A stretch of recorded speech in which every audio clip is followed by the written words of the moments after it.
The Late Night Alternative with Iain Lee on Talk Radio. We have ways of making you talk. We're going to start with a song in a second. Trust me, it's what we do here. Shut up! Alan! How are you? Now, here's the thing, Alan. Catherine and I... Great bangs today, by the way, Catherine. Thanks. Great bangs! Catherine and I think it's great that you're phoning back, Alan, after the 2-week sabbatical, the rehabilitation programme. We think it's great you're phoning back. Because I'm being news for I'm a celeb. No, we're not doing that. But if you want to come onto the show, you have to tell us one thing that happened on the previous night's show. That you weren't involved in. That you were not involved in. You're talking about the... So, you can't know. You were talking about... You were talking about the death of Stanley. You were talking about the death of Stanley. You did say 1 minute. You were talking about the death of Stanley. Don't give me that bullcrap. Don't give me that bullcrap. You were talking. Got me angry. I'm so angry now. Right. Sorry, Catherine. Got me very angry there. Oh, it's getting frightening. Sorry about that. Sorry, Sam. Sorry, listener. He's hung up. Phone him back. He can come on, but he has to give us one thing, because he got suspended for not listening. So he has to give us one thing that happened in last... Get him straight on. Now. Talk to this loser. He's not answering. I'm so tempted to get in my car and drive to Birmingham and shout out of the window, Alan Caddick! So, the show cannot continue now because Alan has ballsed it up. He's got his wanger out and he's shoved it in my ear. I'm in a bad mood. So, dear listener, for the show to continue... Oh, he's back. What happened?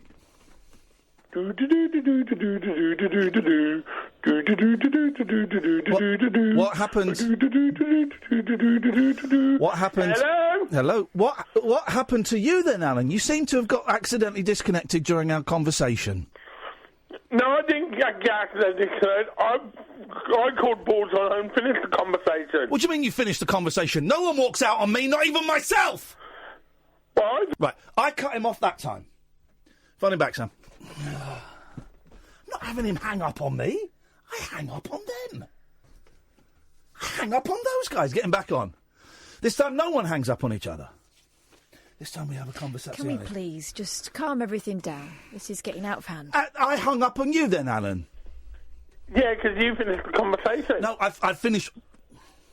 So, if you want to come on the show, it's very, very simple. Catherine, could you explain the rules to him?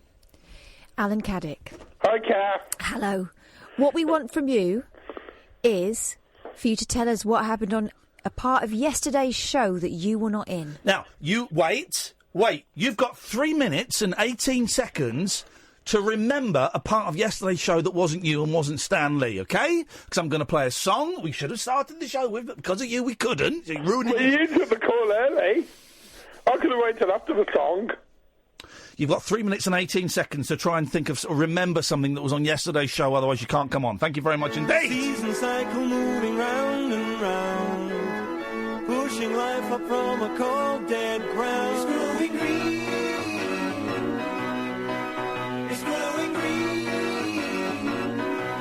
Well, darling, don't you ever stop to wonder about the clouds, about the hail and thunder, about the baby and its umbilical, who's pushing the pedals on the season cycle. Silver chased by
other songs have the word umbilical in. I mean, really. I would say umbilical, but it's just umbilical is so much better.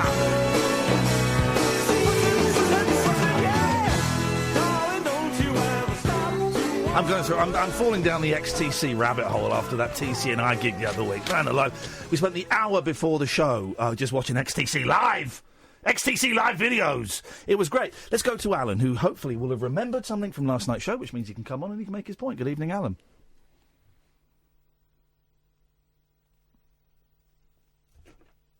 Good evening, Alan. Alan's bottled it. Alan is a scumbag. Alan is a coward. Alan, as I was going to say, is probably, but actually we have evidence, is a sexual deviant. Alan is everything that is wrong with this country. Alan, I tell you what Alan Caddick is. He's the Brexit deal that Theresa May's got. That's what Alan is. That's how flawed Alan is. And one by one, Alan's parents are bringing in their neighbours to go, well, this is our son. Do you like it? And they're going, no! It's a rebellion in Alan's mum's street. Do you know what else Alan Caddick is?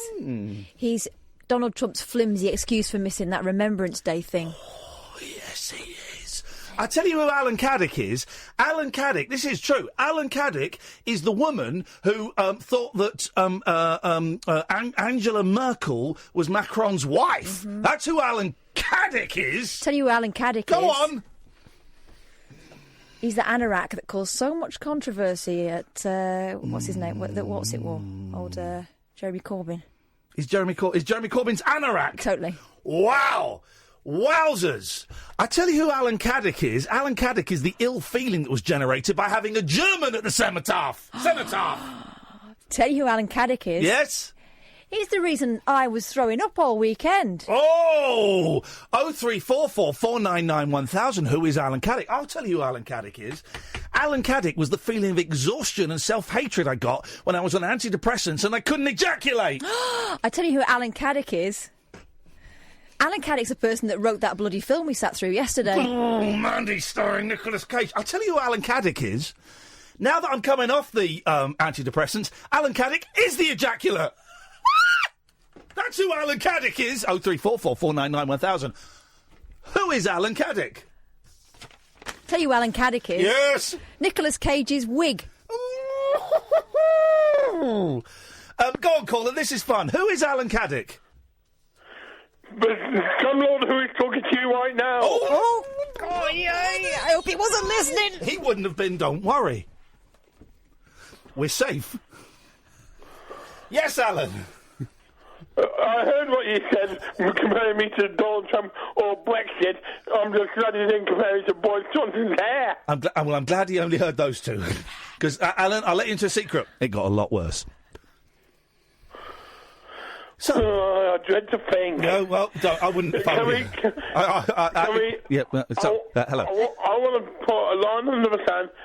A line under the sand. Impossible. He wants to put a line under. So you're going to dig up the sand, put a line under it, and then what? Put the sand back on top of it?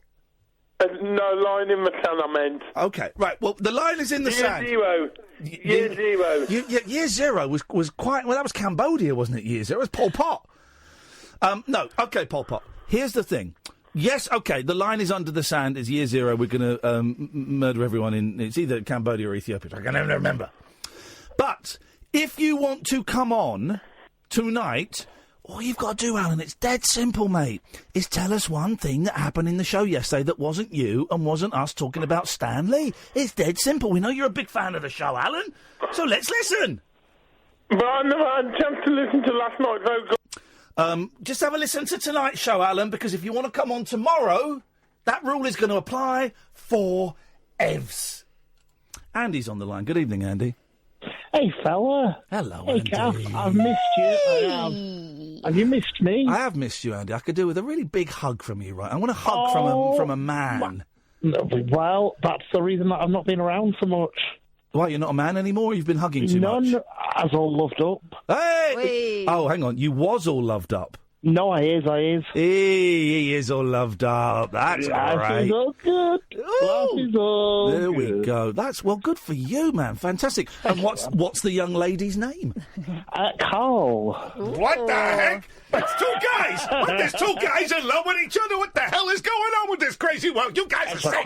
crazy one. It's a crazy one, man, I tells you. Good for But you, no, man. It's all good. Cheers, dude. Oh, Thank that's you. lovely. Is it? And early days. Is it going? It's all right. It's going well. I'll tell you what Alan Caddick is. He's a man I could have had. Oh, the man with the glass coffee table. That's the one. Alan Caddick is the glass coffee table. He is. That's exactly That's what an he is. No, But- Alan Caddick is the thing that went on the glass coffee table. For those who don't know, Andy came to one of our shows in Manchester and he met a very naughty man once. Not at our show. We don't encourage that kind of stuff. But you met him. Was it on Tinder you met him? Grindr? No, it was on Grindr. It was on Canal Street in Manchester. And he wanted to this gentleman did not know how to use lavatories at all. But he thought that a glass coffee table was the same as a lavatory. No, it wasn't a table, was it? It was your chest. Yes, I was in a bar, and his chat-up one was, "Can I take you home and SH1C?" Oh, right. Well, we got the idea. You didn't need to literally spell it out. We got the idea. Anyway, who says romance is dead? After last night's Emetophilia show, we're trying to keep tonight's... interesting, wasn't it? Well, we're trying to keep tonight's show clean. By the way, who have we got on at 11, Catherine? At 11 o'clock, we've got a guy called Alexey, who is a therapist of a very particular practice. The yoni massage. The yoni massage, ladies and gents. Oh, it's I was listening to the show today at work, and Good lad. I must admit, you guys got me through. You know, I was at that stage where I was going, "Oh, do I have to be here?" Yeah. And then I thought, I listened to Kath, and I enjoyed it, and I listened to yourself, Ian, and as I say, I enjoyed listening to Kath. Sorry, what? But Kath hasn't got the button that cuts people off. I have. Miss. 0344 499 1000. Yeah, we've got a yoni masseuse coming on. If you're a good boy, Sam, we might let you stay up and listen to it tonight. Absolutely. And he can talk about all kinds of other things too. Should be filthy. It will be. 11 o'clock. The 0344. And we've got some great guests coming up. So Thursday, I cannot remember. Let me look up the guy's name because the guy's written a really good book. It's coming on Thursday. Monday, 10 o'clock in the studio. We've got the director of this brilliant documentary that I told you all to go out and see it. Did we see it together? Yes. 3 Identical Strangers. It's such a good film. It's such a good film. So you've got between now and Monday to watch it if you can. I think it's still in a few places. I don't know if it's on DVD yet. Watch it, because the director is going to be in this studio for the first 30 minutes of Monday's show. I couldn't be more excited. Absolutely thrilled. 0344 499 1000 is the telephone number. This is the Late Night Alternative with Iain Lee and Catherine Boyle on Talk Radio. The Late Night Alternative with Iain Lee on Talk Radio. We'll get you talking. 0344 499 1000. So, moving to this new house and it's beautiful. I'm broke, but I've managed to scrape a few quid, so I'm getting it painted and decorated. I'm getting it painted, basically. The whole house I'm getting painted because it doesn't actually cost that much. I've got found a very nice guy who's, one quote for £3,500, and his quote was like way under half that, and he comes recommended, right? So I'm getting it decorated for about 1,700 quid, which is a lot of money, and it kind of takes me to the limit. One more time. But it will just make me feel it'll make me feel happier. You know, it's that weighing up that thing, and it's an investment. It'll make me feel happier, then I don't have to worry about that for another 10 years or so. So that's good. Right? That's getting done in January. I'm looking forward to that. It makes that house a bit more my own home. And I can't really afford it, but I'm sort of thinking, well, I've got old lady's bathroom and an ensuite, right? And the ensuite is tiny, and the bathroom is but they're old lady. It's got carpet in, it's got a bidet in. I've got boys who don't carpet in a bathroom. It's got boys. that kind of turn of the century style bathroom suite as well, hasn't it? Yes, it has. It's got an immersion heater. You know, I haven't had an immersion heater since I was 11. Keeps forgetting to switch it off. I keep forgetting to switch. Oh, you haven't, have you? oh balls, yeah. It just goes on for days.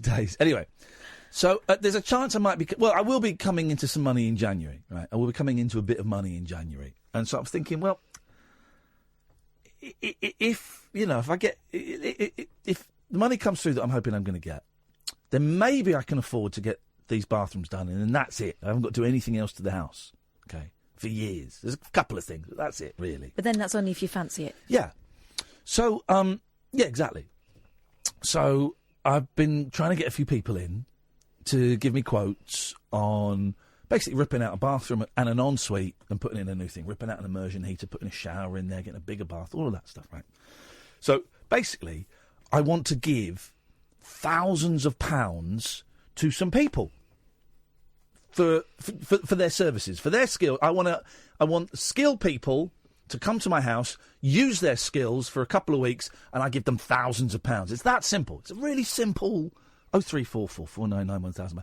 Really simple transaction. Should be really easy because the great British tradesman's always been undercut by, I don't know, Polish people. Poles, the Indians. They come over Romanians coming over here. Decorate our bathrooms. We're out of work. Okay, fine. So, I've had a couple of... I went to a local Facebook page and got a few people recommended. I said, you just post in there, can anyone recommend people to come and do it? So got a load of names, okay. So one of them came around 6 weeks ago. It was about 5 or 6 weeks ago. Still haven't had a quote from him. I texted him today and said, well, where are we with the quote? Oh, I'll get it to you tonight.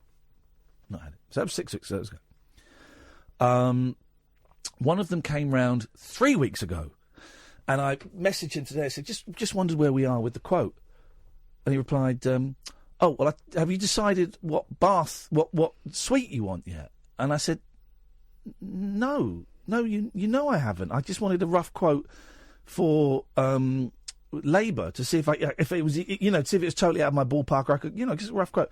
And he came round and measured up and everything. And he said, well, the best thing to do is if I come round with some brochures and we look at some suites and we can work out a plan from there. And I replied, no, you were going to email me a quote. You've been round to my house already. He went, oh, okay. I'll send you a quote tonight. And then he just sent me tonight the most made-up figures, right? Does this make sense?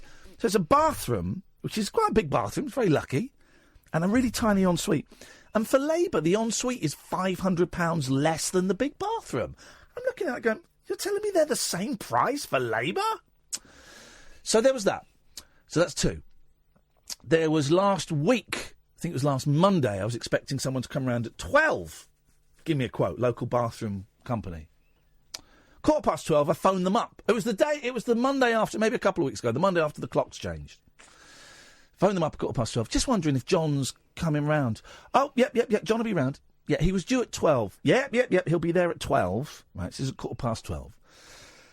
And I went, yeah, I'm going out in 20 minutes. Maybe we need to come up with another day. Oh, so you won't be there for 12? I said, no, it's gone 12.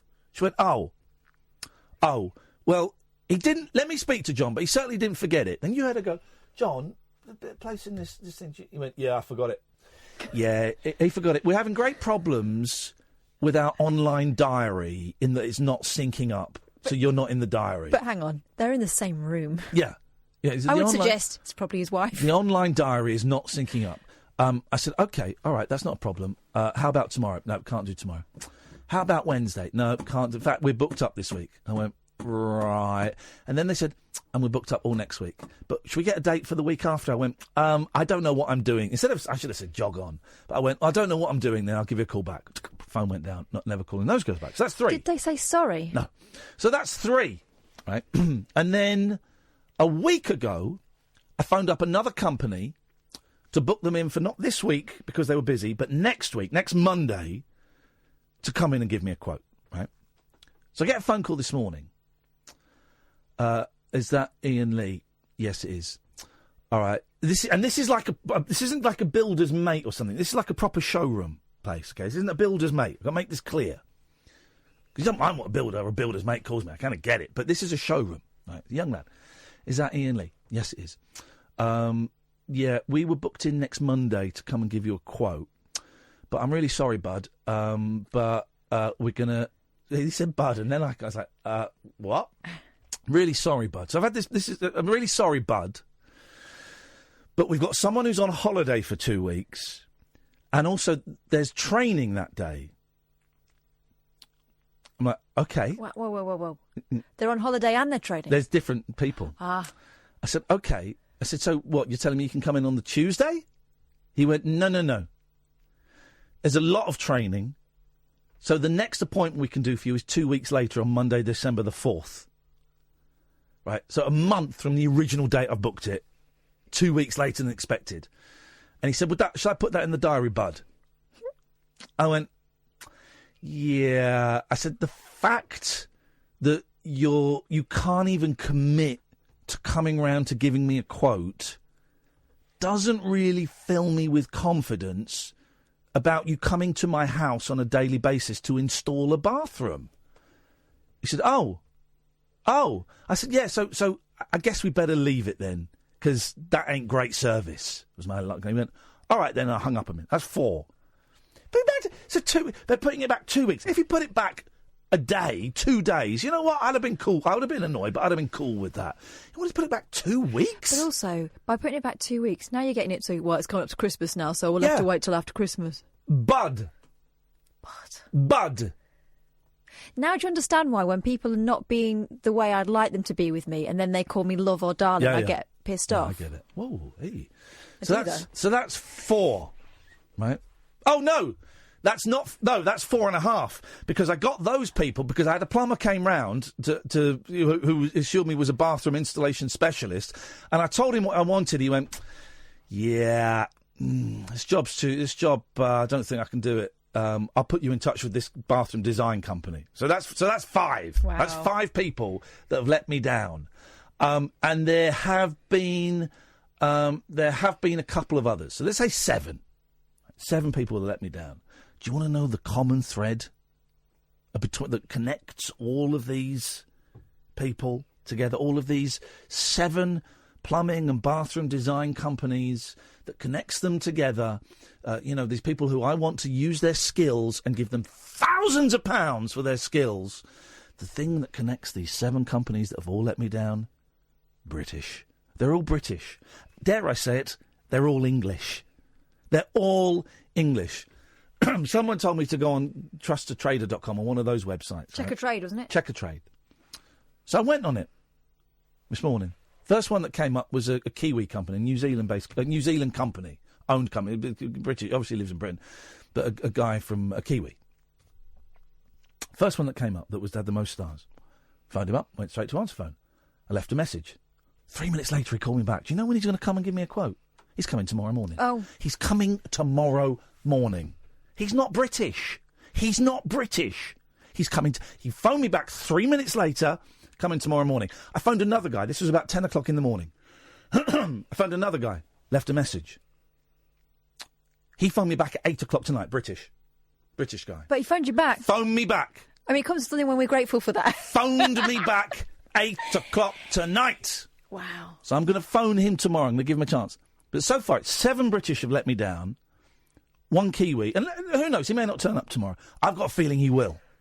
Because he sounded really grateful that I'd phoned him up. He sounded grateful that someone had considered him for work. It's as if you were about to offer him quite a lot of money. Some of the attitude, right? And I don't... a few years ago, I lived in London and we bought a house. And we had the whole house redecorated. I had money then. We had the whole house redecorated. We had a loft conversion, boiler moved, everything. And I was doing a radio show. I don't know where I was doing it. It wasn't LBC. I don't know where it was, right? But I was doing a radio show, and we got Polish people in to do it. We got Poles in. The amount of flack I got, right, for getting Poles in to do it. So much flack from the listeners from whatever radio station I was working at, right? Disgusting. You should be getting British. You're putting British people out of work. And I thought, OK, well, these Polish guys, they rock up at 7:30 every morning, and sometimes they're still there 9 o'clock at night. And they just blitzed the place, and they did a great job, and it was the cheapest by several £1,000s. Yeah, well, that's because they send all their money back to their Polish kids. They're not paying tax. You're letting Britain down. And I took this on board. I thought, OK, maybe I am. And there were 2 jobs that the Polish boys couldn't do. One was take out a window in the kitchen, and it was either make the window bigger or make the window smaller and make a window for it. And they said, we can't do that. I went, OK, and there was a window company just round the corner from me. So we got them in. This is when I lived in Muswell Hill. We got them in to do it. Lovely guy, came in, measured up, So, yeah, okay. No, he didn't have to... The Polish boys were going to make the window bigger or smaller, the hole. He just had to make the window, right? To very exact specifications. Very exact specifications, which I was there with him and the chief builder, and we measured it up exactly. Exactly, right? So he went, and he said it'd be 2 weeks. We'll have the window in 2 weeks. Beautiful, fine. So when 2 weeks was coming up, I phoned him up, and he said, yeah, don't worry, it'll be done. Okay, so the Pole said, is the window going to be done? I said, yes. They said, OK, well, what we'll do... We expected it the next day. They said, what we'll do, we'll take this window out, we'll put more bricks in or take bricks out. I think they're making it bigger. So knock some bricks out and it'll be ready. And when the window comes, boom, put it in. So that morning, they knocked that window out, so we've got no window. Guy said, it'll be with you at 2 o'clock. 5 o'clock, I phoned him up. I said, dude, where's the window? He said, no answer. I just left to leave a message. So I didn't speak to him. Didn't speak to him for about a week, right? This time I got no window. So a week, I phoned him up and he said, yeah, we're having real problems. I made it, but it wasn't right. Wasn't happy with it. You'll get it soon. Another week, so it's now taken 4 weeks instead of taking 2. And he just wouldn't answer the phone. Wouldn't answer the phone. And I didn't want to go round there because I'm a bit intimidated. But I just kept leaving messages, getting angry and angry. Because we didn't have a window for 2 weeks now. And then he phoned up. And said, man. Had the window. Was in the van overnight. Going to bring it round tomorrow. The van got stolen. The van got stolen with your window. And I'm a decent guy. And I went, gosh, that's unlucky. I'm really sorry about that. When am I getting a window? He said it'd be another week. Right? Oh. After 7 weeks from when he said it would originally come, so 5 weeks late, 5 weeks of having no window, I phoned him up and I was furious down the phone. The way I spoke to Alan Caddick at the start of the show was nothing compared to how I spoke to this British English builder, right? And he went nuts at me and he said, I'll tell you something. My mum has just been diagnosed with cancer. And he went into this rant about his mum having cancer, right? And I took it and I listened to it. I said, OK, right, look, if that's the case, I'm really, really sorry. But I've got 2 things to say. 1, nothing to do with me. Where's my window? 2, I'm going to be honest with you, mate. I don't believe your mum's got cancer. I'm calling you out on that. Massive row about whether his mum had cancer or not. And I said, dude, I don't care. My window is now 5 weeks late, right? I want a window. And the window came 3 days later. And that was the thing. It was too small. It was too small. It was too small, so it didn't fit. There was a gap. And then we had an argument. And he said, well, I'll make you another one. I said, do you know what, dude? Just leave it. Anyway, that was British. The other job was getting... So what happened? The Polish guys had to make the window slightly smaller again? They had to put in some more bricks and do it, yeah. So the Poles worked around it. Because they were brilliant. And they did it and they didn't complain. They complained a bit, but about him, not to me, that they had more. So I went, OK, we'll do it. The other job was getting a floor. I wanted a wooden floor put in, right? So I got an English guys to come and do it. And their attitude sucked. They were rude. They left marks on the floor. They didn't finish the job properly. They didn't do the beading around the edge. It took them... It was supposed to do it in a day, right? And they were due at 9 in the morning and do it in a day. They rocked up at 11 and left at 3 with the job half finished. They said, we'll be back tomorrow. Right, what? Then they finished the next day, and I saw... But they hadn't finished because they hadn't done the beading, and we had to get them back out again. There were pencil marks all over the floor. And they were going. And I came down I just looked out the window and saw them going. And I came down, and all the furniture was, piled up in the kitchen. And I leant out the window. Boy, sorry, could you come and put the furniture back where it was meant to go? Because I was told that that's what they were going to do. And the guy looked at me and said, can you not get the Polish to do it for you? And I went... No, I can't, because they're being paid to convert a loft, not to finish up your job. English. Now, I got into flack today for saying that all English builders are like that. Not what I'm saying at all. All I'm saying is I've had 2 historic examples of English companies letting me down at a time when a Polish firm did not let me down at all. They did a blinding job. And in the last month or so, I've had 7 English plumbing and bathroom suite companies let me down, and so far the one that appears not to have let me down and appears to have been able to come in the next day and is grateful is not British. So, I mean, I'm drawing, I know there are good British builders, and of course there are. I ain't found one yet. I ain't found one yet. It's outrageous. Brexit. These Poles and Romanians coming and stealing our jobs. Well, do a good job. Do a good job. You don't be rude. Sound grateful when someone phones you up. Turn up on the day you're meant to phone up. Give the quote when you're meant to give the quote. And don't take the piss with the price. 0344 499 1000. This is Talk Radio. The Late Night Alternative with Iain Lee on Talk Radio. We'll be talking yoni massage after 11. Don't know what it is? Well, it involves someone rubbing your fanny. But you can call in about anything you want. 0344 499 1000. Good evening, Richard. Hi, Ian. Hi, Kath. Hiya. Richard, what have you got for us on this wonderful, wonderful Tuesday night? It's a wonderful, wonderful show. Thank you. And I'm phoning you up because I was the guy who... A bumlick? Well, yeah, the last question with Caddick. A few weeks back before he got banned. You challenged him to a fight. Oh, yes. No, he challenged me and I just said, I'm Alan Caddick's nemesis. We're on your side at the moment. We shouldn't really support evil, but we're on your side. I'm not evil, guys, but I think he is. I think, you've given him the task to look up for, listen to the show. Yes.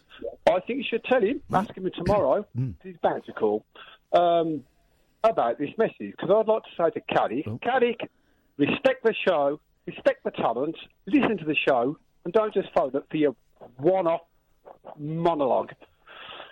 That's it. So if you hear this, Caddick, and don't diss Birmingham. Remember when he dissed Birmingham? Oh, we need a new Birmingham.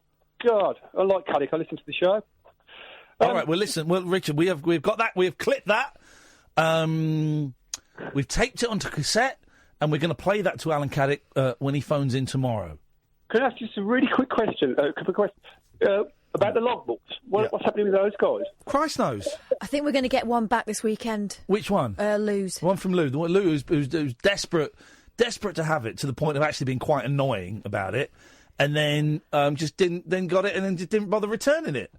So that's outrageous. And one's in America. Well, what's happened to the American one? The young, like an 11-year-old has got it. It's in Tennessee. Whose idea was it to send it to Tennessee? Yours. Wasn't my idea. I've never heard of Tennessee. I can't Tennessee. I can barely tenor here these days.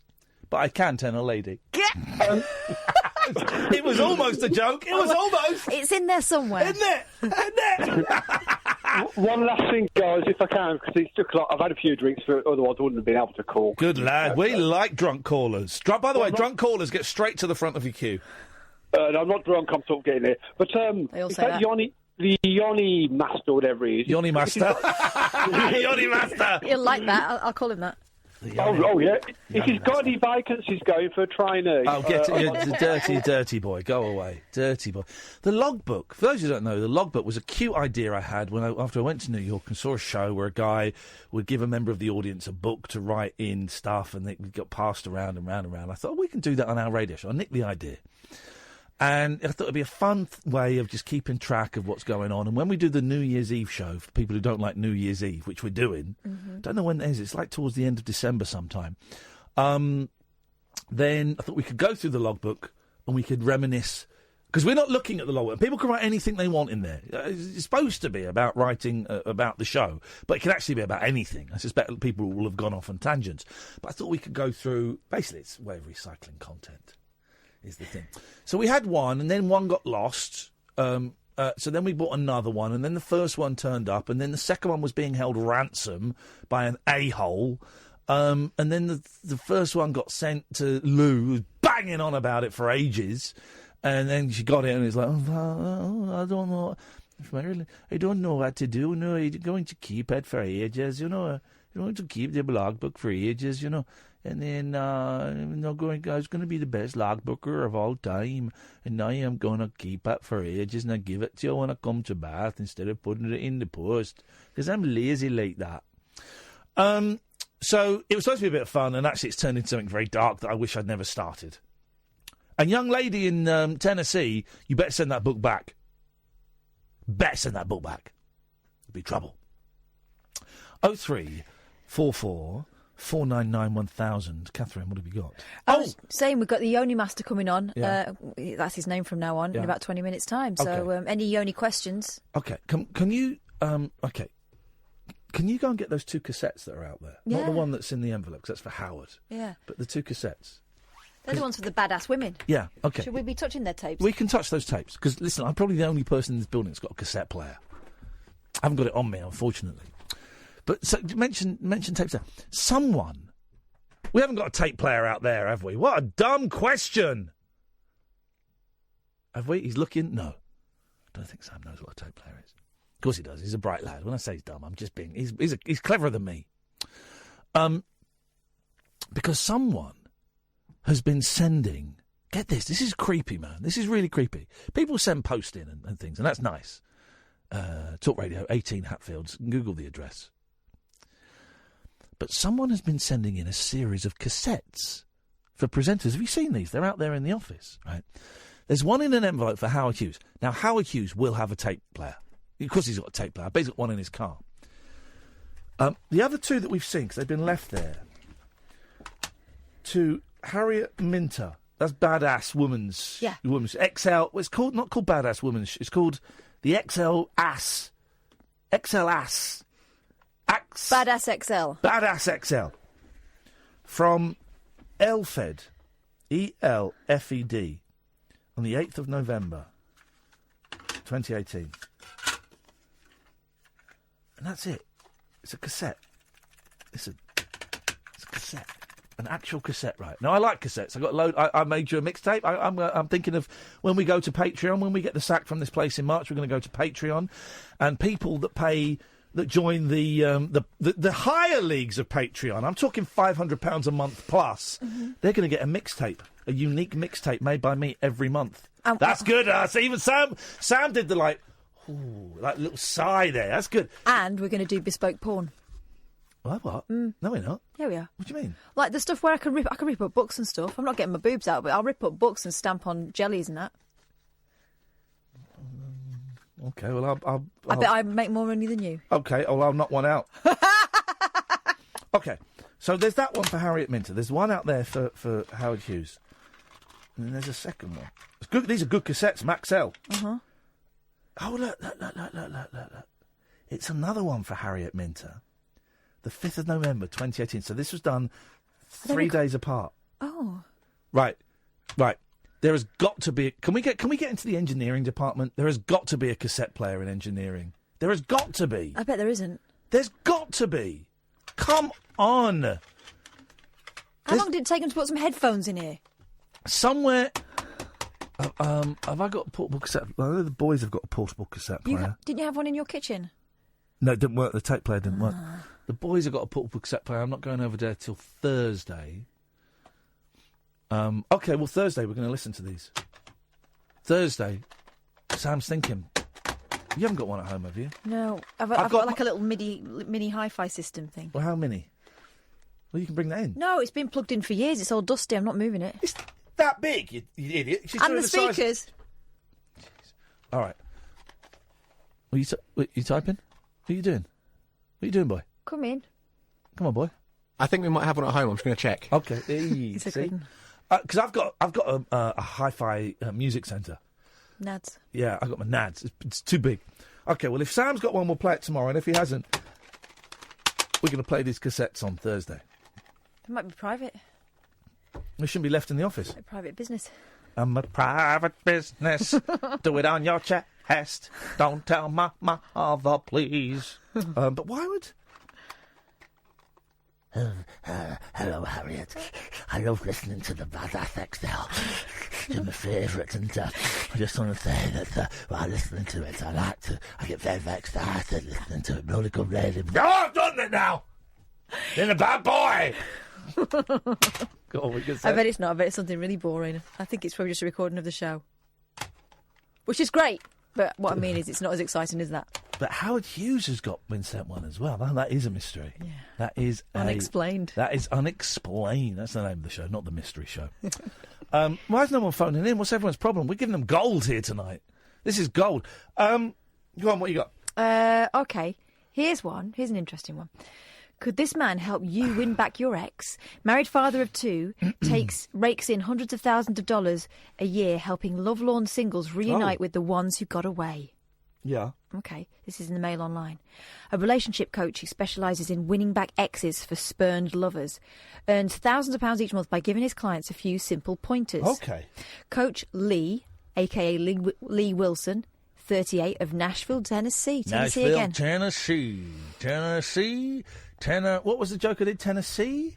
Tenor here, tenor lady. Oh, Tennessee. Okay, I've got another joke for you. Tennessee, tenor D, tenor E. Yeah? And the punchline is? So there was there was a drug dealer in America, and he was selling ecstasy tablets in Nashville, and he was American. He was an American guy. He had an American accent, and he said, I got some of these ecstasy tablets to sell. And the guy went, and I got these ecstasy tablets to sell in Nashville. And the guy went, Tennessee?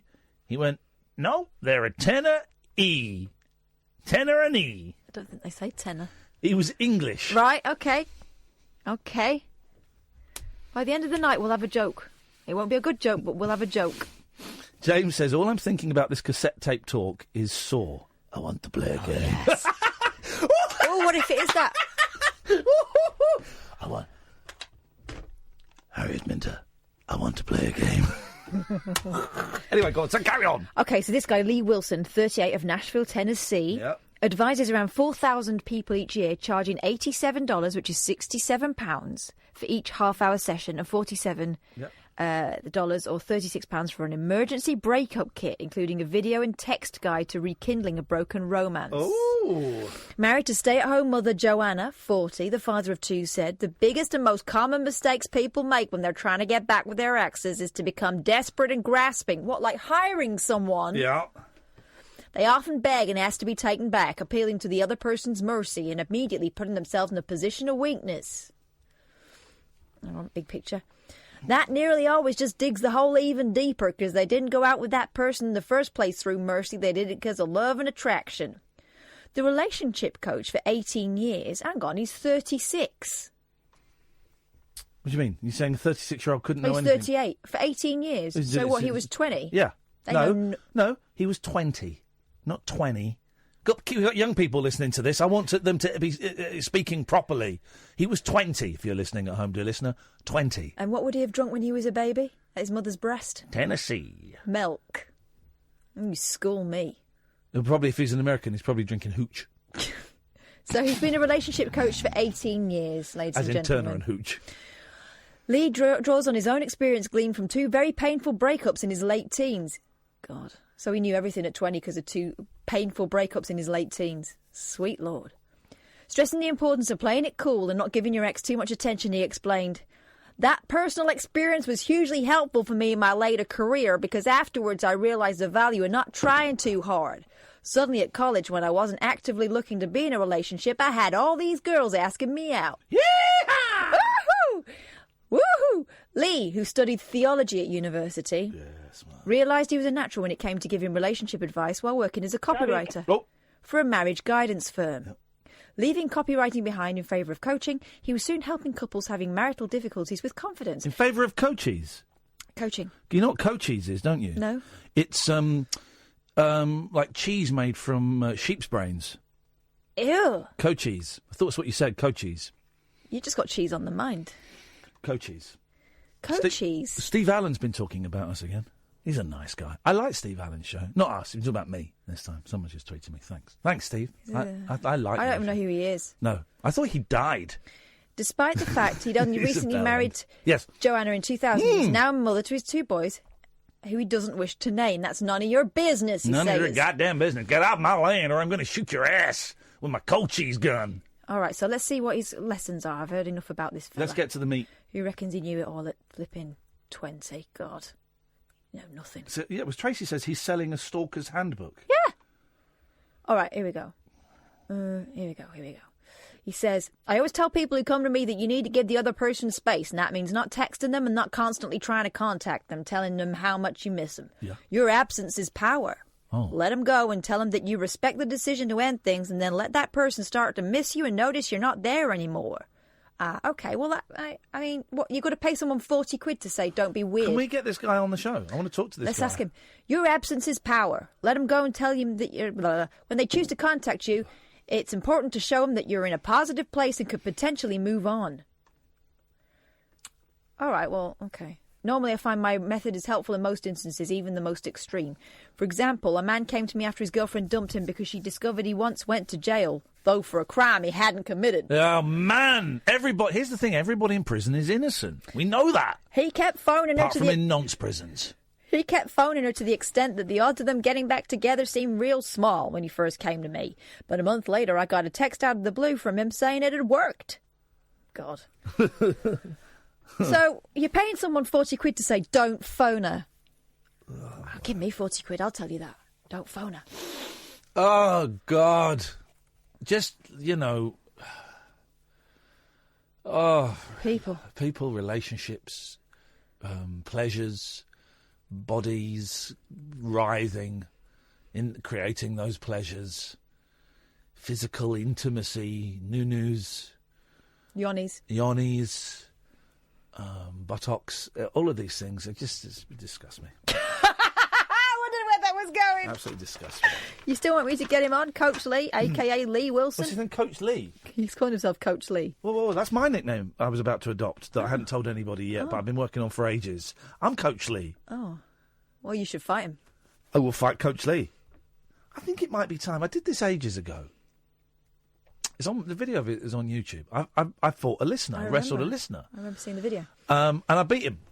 It was close. Was it fixed though? No, it wasn't fixed. And right? Was he fighting hard? We wrestled. I mean, I picked a wee lad, and he nearly got me in the first 30 seconds. He nearly got me on what do they call it? A touchdown, touch out, and he nearly got me. Touch up. But I managed to I just managed to toss him off. Just in time to stop him touching me up. And it went on for 10 minutes. I was knackered, but I won in the end, right? And, of course, last year or the year before, I can't remember what it was, we did the thing where we punched a listener in the face. Yeah. Okay? And if you heard that we couldn't broadcast it on air, health and safety, but it did go out as a podcast. A lot of great feedback on that. Quite a few complaints. Thanks to the people who complained to Ofcom. Guess what? If it's on a podcast, Ofcom have got nothing to do with it. So you can get lost. Punch you if you want. Punch you! So, thank you. But maybe it's time to wrestle a listener again. I don't want to wrestle a listener. No, you don't have to. I will get Sam to do it. Sam? Maybe it's time I wrestled a listener again. I've got no problems with repeating old material. And also, I'm a lot more worldly wise. You've got skills now. I've got some wicked... I've got some great skills. I think maybe it's time we wrestled a listener. So, what we need... Should we do that? Yeah. Yes, man. I bought a cigar and a soldier's helmet because I was the General Lee. I'm going to be Coach Lee in this one. Uh-huh. Maybe we wrestle a listener. It's got to be a man? It could be a woman, but that could cause problems because they will fall in love with me. Like I said, I'm not interested at the moment, guys. I'm just looking for casual sex. I'm looking for right now. And when he says casual sex, he means like wearing his tracksuit bottoms. Yeah, and eating a pizza and playing PlayStation at the same time. And not actually having sex. No, don't want anyone there. I've just been knocking around. No, it'll be a man. Okay, this is the next hour. Does anybody fancy a fight? 0344 499 1000. We need a venue. We need a fighter. We need an opponent. Don't, because the time is up. And we need you if you think you're hard enough. I don't want to be hard. No, I'm not like that. The Late Night Alternative with Iain Lee on Talk Radio. We have ways of making you talk.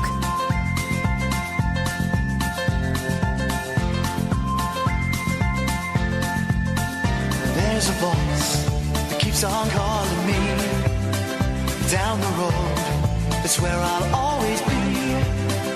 Every stop I make a new friend. Can't stay for long, just turn around and I'm gone again. Maybe tomorrow I wanna settle down tomorrow, I'll just keep moving on down this road that never seems to end. When new adventure lies just around the bend.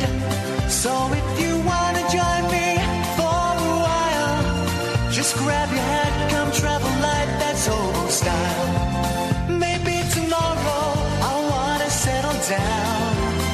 Until tomorrow, the whole world is my home. So if you wanna join me for a while, just grab your hat, come travel light, that's old style. Maybe tomorrow I wanna settle down. Until tomorrow, I'll just keep moving on.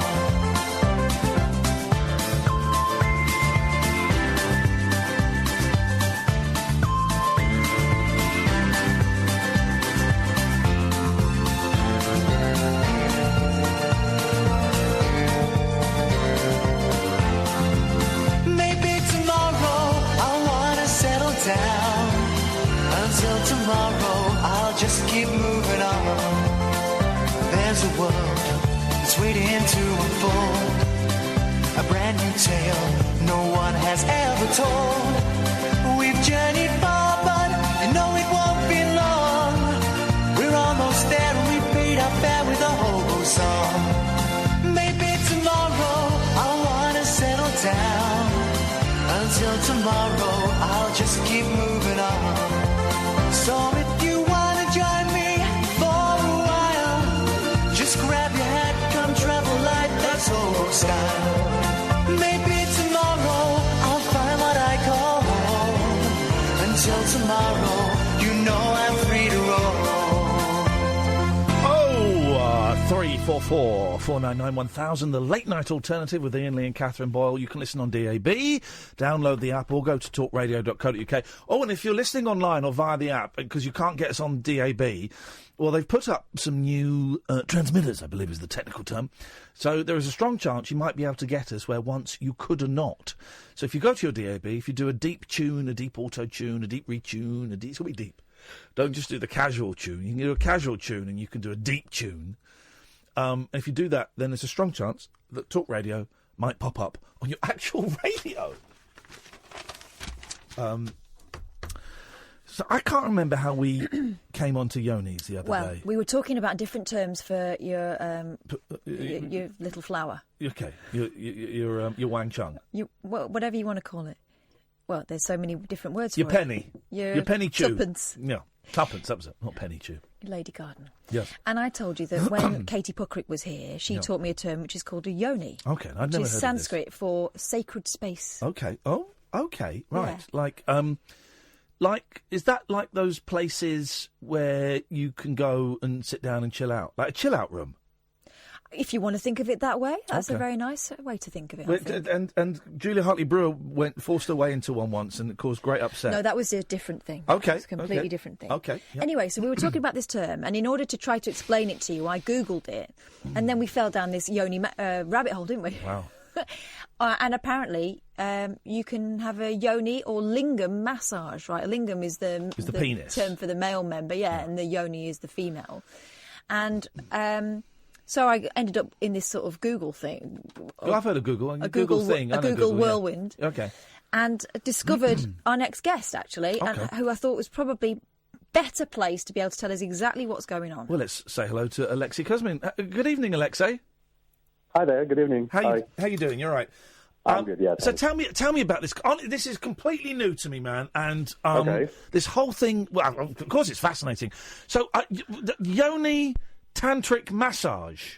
What is it? Yoni tantric massage. Well, I would say that there are two kind of different things. I mean, a tantric massage is something that I would call as a full body sexual body work. Okay. Whereas the yoni is what I would say is the part of the tantric massage where you would focus directly on the vagina. So the purpose of doing a tantric massage for women would be to create a different kind of sexual experience in a guided and supportive environment where you would either have some kind of effect for healing, for development, for learning something. And the yoni massage is a specific part of it. Okay, well, so what exactly are you, Alexey? You are a tantric practitioner? I'm going to get some of these terms wrong, so please do feel free to correct me. Are you a tantric practitioner? Well, I mean, the way I normally introduce myself is that I am a sex coach and a sex therapist. So I try not to kind of put it into the box of tantric necessarily. Okay, it's broader than tantric.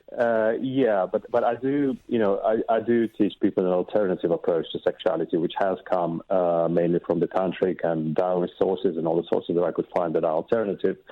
So I would say that, I'd attempt to teach people the tantric approach to sex. But the purpose is just to teach them about sex. Yeah. What is tantric? Because most people will only know about tantric sex from Sting and his wife Trudy, and they think it means you don't come for hours. Now, I'm guessing it's probably slightly more than just that. Yeah, I mean, there's no need to go for hours. And who wants to go for hours, man? Like, I'm a busy man. I've got time to go for hours. Really? No, it's actually about how do you make it fit into your life? How do you make it kind of short but really really good? I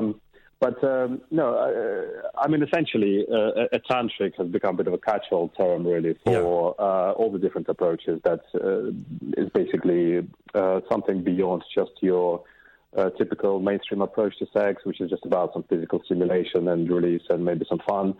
So something that's directed more towards a deeper connection, perhaps, something more... intimacy. Well-being. Yeah, intimacy, love, definitely.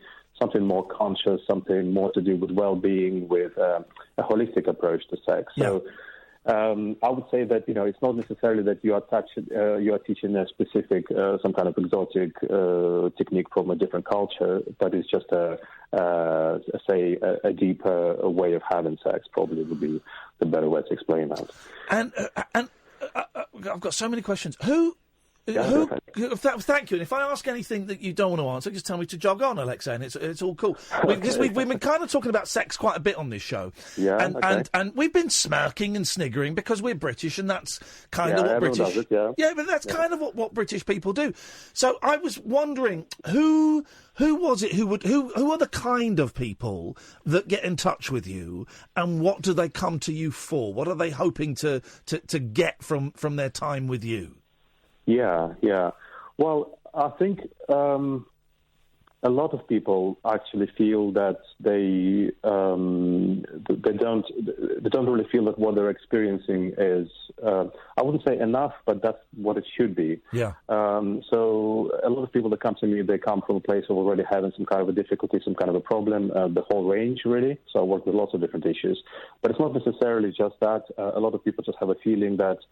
We are doing what is supposed to be good sex, which is what the culture tells us is good sex. We are doing it by the book, so to speak. But it still feels like something about it feels quite superficial. Perhaps doesn't really fulfill our needs that we feel in ourselves and in our relationship. And we would just like to learn how to make it a richer, a better experience, and something that feels more like a relationship. So I also work a lot with people who come from that place, and I would say that I generally don't really work with people. I don't tend to get a lot of clients who are necessarily coming from some kind of a place of being really interested in tantra or exotic places like topics like that. They mainly are just people who want to improve what they feel in sex, and in quite a straightforward way, really. Yeah. Alexey, we talked a lot about how prevalent and how influential porn is now. Now people can get it on their phones. You don't have to pay for it anymore. It's widely available. Do you find that is causing problems in that people have different expectations? Maybe they feel intimidated because what they're doing isn't what they're seeing. All that sort of stuff. Yes, I do. I think it's essentially has become the only sexual education that people get these days, and obviously, especially if you're talking about a younger generation that has never really known anything different. So yes, I do. Especially in the recent years, I've been working with that next generation, and things seem to be quite affected by it. I mean, essentially, it is a completely unrealistic way of having sex, specifically how women are depicted. Women don't work that way at all. So, they don't work that physically or psychologically or emotionally. But it almost, now there's a feedback loop almost in that, because so many people have been influenced by porn now, almost the mainstream, the sex that people have is pretty much porn sex. And then there is almost a feeling that that's what sex is, because now so many people are doing it. Alexey, as a dad of two young boys, I mean, they are very young. They're just approaching 9 and 7. But I am terrified of the impact that in a short time, I suspect, when they start seeing hardcore porn on their phones or on their friends. You can't, you can't keep it away from them. And I just hope that I have an honest and open enough relationship with them that they can come to me and say, hey, we've seen this. And I can go, okay, well, that's cool that you've seen that. But actually, that's a movie, that's a movie and that's not real life. And it's about intimacy. It's about imagine looking someone in the eyes while you're making love. Wow. It's about more than that. And I think we're going to have a generation that is completely screwed up, both male and female, by the amount and the strength of the porn that everyone's carrying around in their pockets. So people like you, who promote intimacy and promote other ways of gaining pleasure. Well, it sounds like a spiritual connection as well, which is what sex should be. This is people like you, Alexey. This is great. This is what we need. Oh, great. Well, I'm around. Good. Now, listen, let's talk about the yoni massage, because that was how Catherine kind of discovered you. And well done, Catherine, for doing it on your computer, the search, not mine. So do you perform? So do you have? Okay. Yes. Would a woman come to you and say, I need a yoni massage, a massage of my vagina, and do you do it? Yes, but it's not. It's kind of like it's a little bit more complicated than the way you described it. I suspected it was. Go on, fill me in. People call and people may very well start like this, and they'll say, I heard about the yoni massage and I want to do a yoni massage. So I'll say, tell me why, and we'll have a conversation about what is going on in their life and what maybe some difficulties they experience, what they're hoping to improve. And then it will suggest the way we would work with it. And it would normally involve the entire tantric massage. The yoni massage on its own is not really something that I think should be done. I think when people offer it, that's a misunderstanding, really, of how female sexuality works. You can't really isolate it like that. And it would be a part of the tantric massage. But the tantric massage as a whole, as a body work, would focus on whatever that person is trying to either improve or to heal in their lives, and there's lots of different situations, so you tend to focus it in different ways. Normally I would perform the yoni massage as part of that. Right. Now, okay, let me ask something that a few of our listeners have kind of messaged me on Twitter and said, surely if you are, a massage is one thing, okay, and I love a massage. It's one of my great treats. I've not had kind of a massage like yours, but it's a great treat. If I'm feeling stressed, I will go and have a Thai massage is the one that I go for. And that's one thing.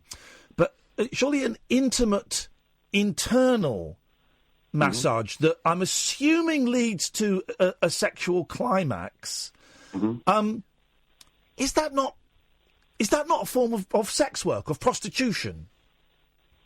Well, I mean, the difference, I think, between doing this kind of healing work or... I mean, I see myself as a sex coach, essentially, and a sex therapist. So when people come, it's either to heal something or to learn something. So this is different from someone coming to you and saying, I want this, therefore provide it for me because I'm paying for pleasure. So no one really does that, with me. When people come, I assess what their needs are, and I suggest a way for them forward to learn something or to heal. So I mean, it is very unfortunate that in our culture, any way of working with the body to resolve sexual difficulties is seen immediately as some kind of prostitution or sex work. It's kind of nonsensical because the only form of sex therapy that exists is having a chat with someone about your childhood. Yeah. Whereas the normally the issues are in the body, and the things that people need to heal or to learn are in the body, and it's a little bit like learning sport by just talking about it. Yes. So it's a very effective method. It's obviously when it's done genuinely with an understanding by someone who is an expert in sexuality and can understand the issues and can lead someone. It's a much more effective method than just talking about it, which remains very abstract. So, no, I think that's a very fair question, and I understand how that would arise. Now, you mentioned you're an expert. How do you become a sex master? How do you become a sex master? Well, there's many different ways. I suppose depends how you define it. I mean, in my case, it was something that started by itself. Before I started doing it professionally, I found myself doing it in my private life intuitively without realizing it. So a lot of the time, at a very early age already, the women I was with, I started noticing that I had some kind of a therapeutic healing effect. They would tell me about it, and then I just studied a lot of these alternative sources, approaches to sexuality that went beyond the mainstream. So then it was just a kind of a logical thing for me to put two together. I love it. And to do it, to try to do it professionally. And do you do what was the other massage? The lingam. Do you do the lingam? Well, no, I don't, because I only work with women. With women, yes. With body work. I mean, obviously, I do a full range of sex coaching with all the methods, such as consultations and workshops when couples come, and they can, either. Well, hopefully they'll come. I'm guessing that's part of the. I'm guessing that's part of the thing. Well, that's probably one thing that your listener got wrong. It's not supposed to end in a climax, and no, that's actually something that I take away from normally. Okay. Yeah. And so, honestly, Alexey, you're being so open, and we're going to plug your website at the end of this, so people go and get a pen and paper, because we're going to let you know if you're interested in this, where you can go. So when you say you have couples, and I know Catherine's got some questions as well. One more from me, then we'll get some from you, Catherine. Mm-hmm. When you say couples, do couples come in, and do you? Oh, there's no way of asking this that won't sound rude. So no, go ahead. Do you come in and you say to the man, this is what you do, and you start, putting your hands on his wife? Or demonstrating. Or do the couple have sex in front of you and you go, well, if you just kind of turn that around there and if you reach around there, how does it work? Because you're saying that being practical is what it's all about, and it's different from a talk or watching a film. So how do you get practical when it's a couple? Yeah. Well, imagine if a couple comes to learn a massage, but obviously they're going to practice it on each other. So the workshop is structured like that. So they come for the workshop, and there are elements, there are practices that I explain, and I get them to practice on each other. Yeah. They wouldn't normally involve full sex in front of me. That would be awkward, I suppose. But there are ways to isolate certain elements, such as how they touch each other. Maybe show them some ways of being in bed together, or the positions, or how they would arrange each other, or how they would touch the genitals. So there are some practices that I guide them through to approximate as much as I can what they would do in private at home. The practices are not just about the physical. This is a very important thing about sex, that it's not the techniques are not just physical. There are a lot of emotional and mental techniques that are just as important. So the way you focus, the way you connect emotionally through your body to each other, it's probably the major part of sex, more than the physical. So all these things can be shown in a workshop environment. I can guide people through that. So it's kind of broken into bits, and then they put it all together at home, so they don't do the full thing in front of me. Yeah. Catherine? Alexey, I'm noticing a little accent of yours. It's got a great voice, by the way. It's wonderful. That's a sexy voice. I'm wondering how much you notice British couples, their problem stems from our culture rather than, anything physically different about us. Well, no, there's physically different about it,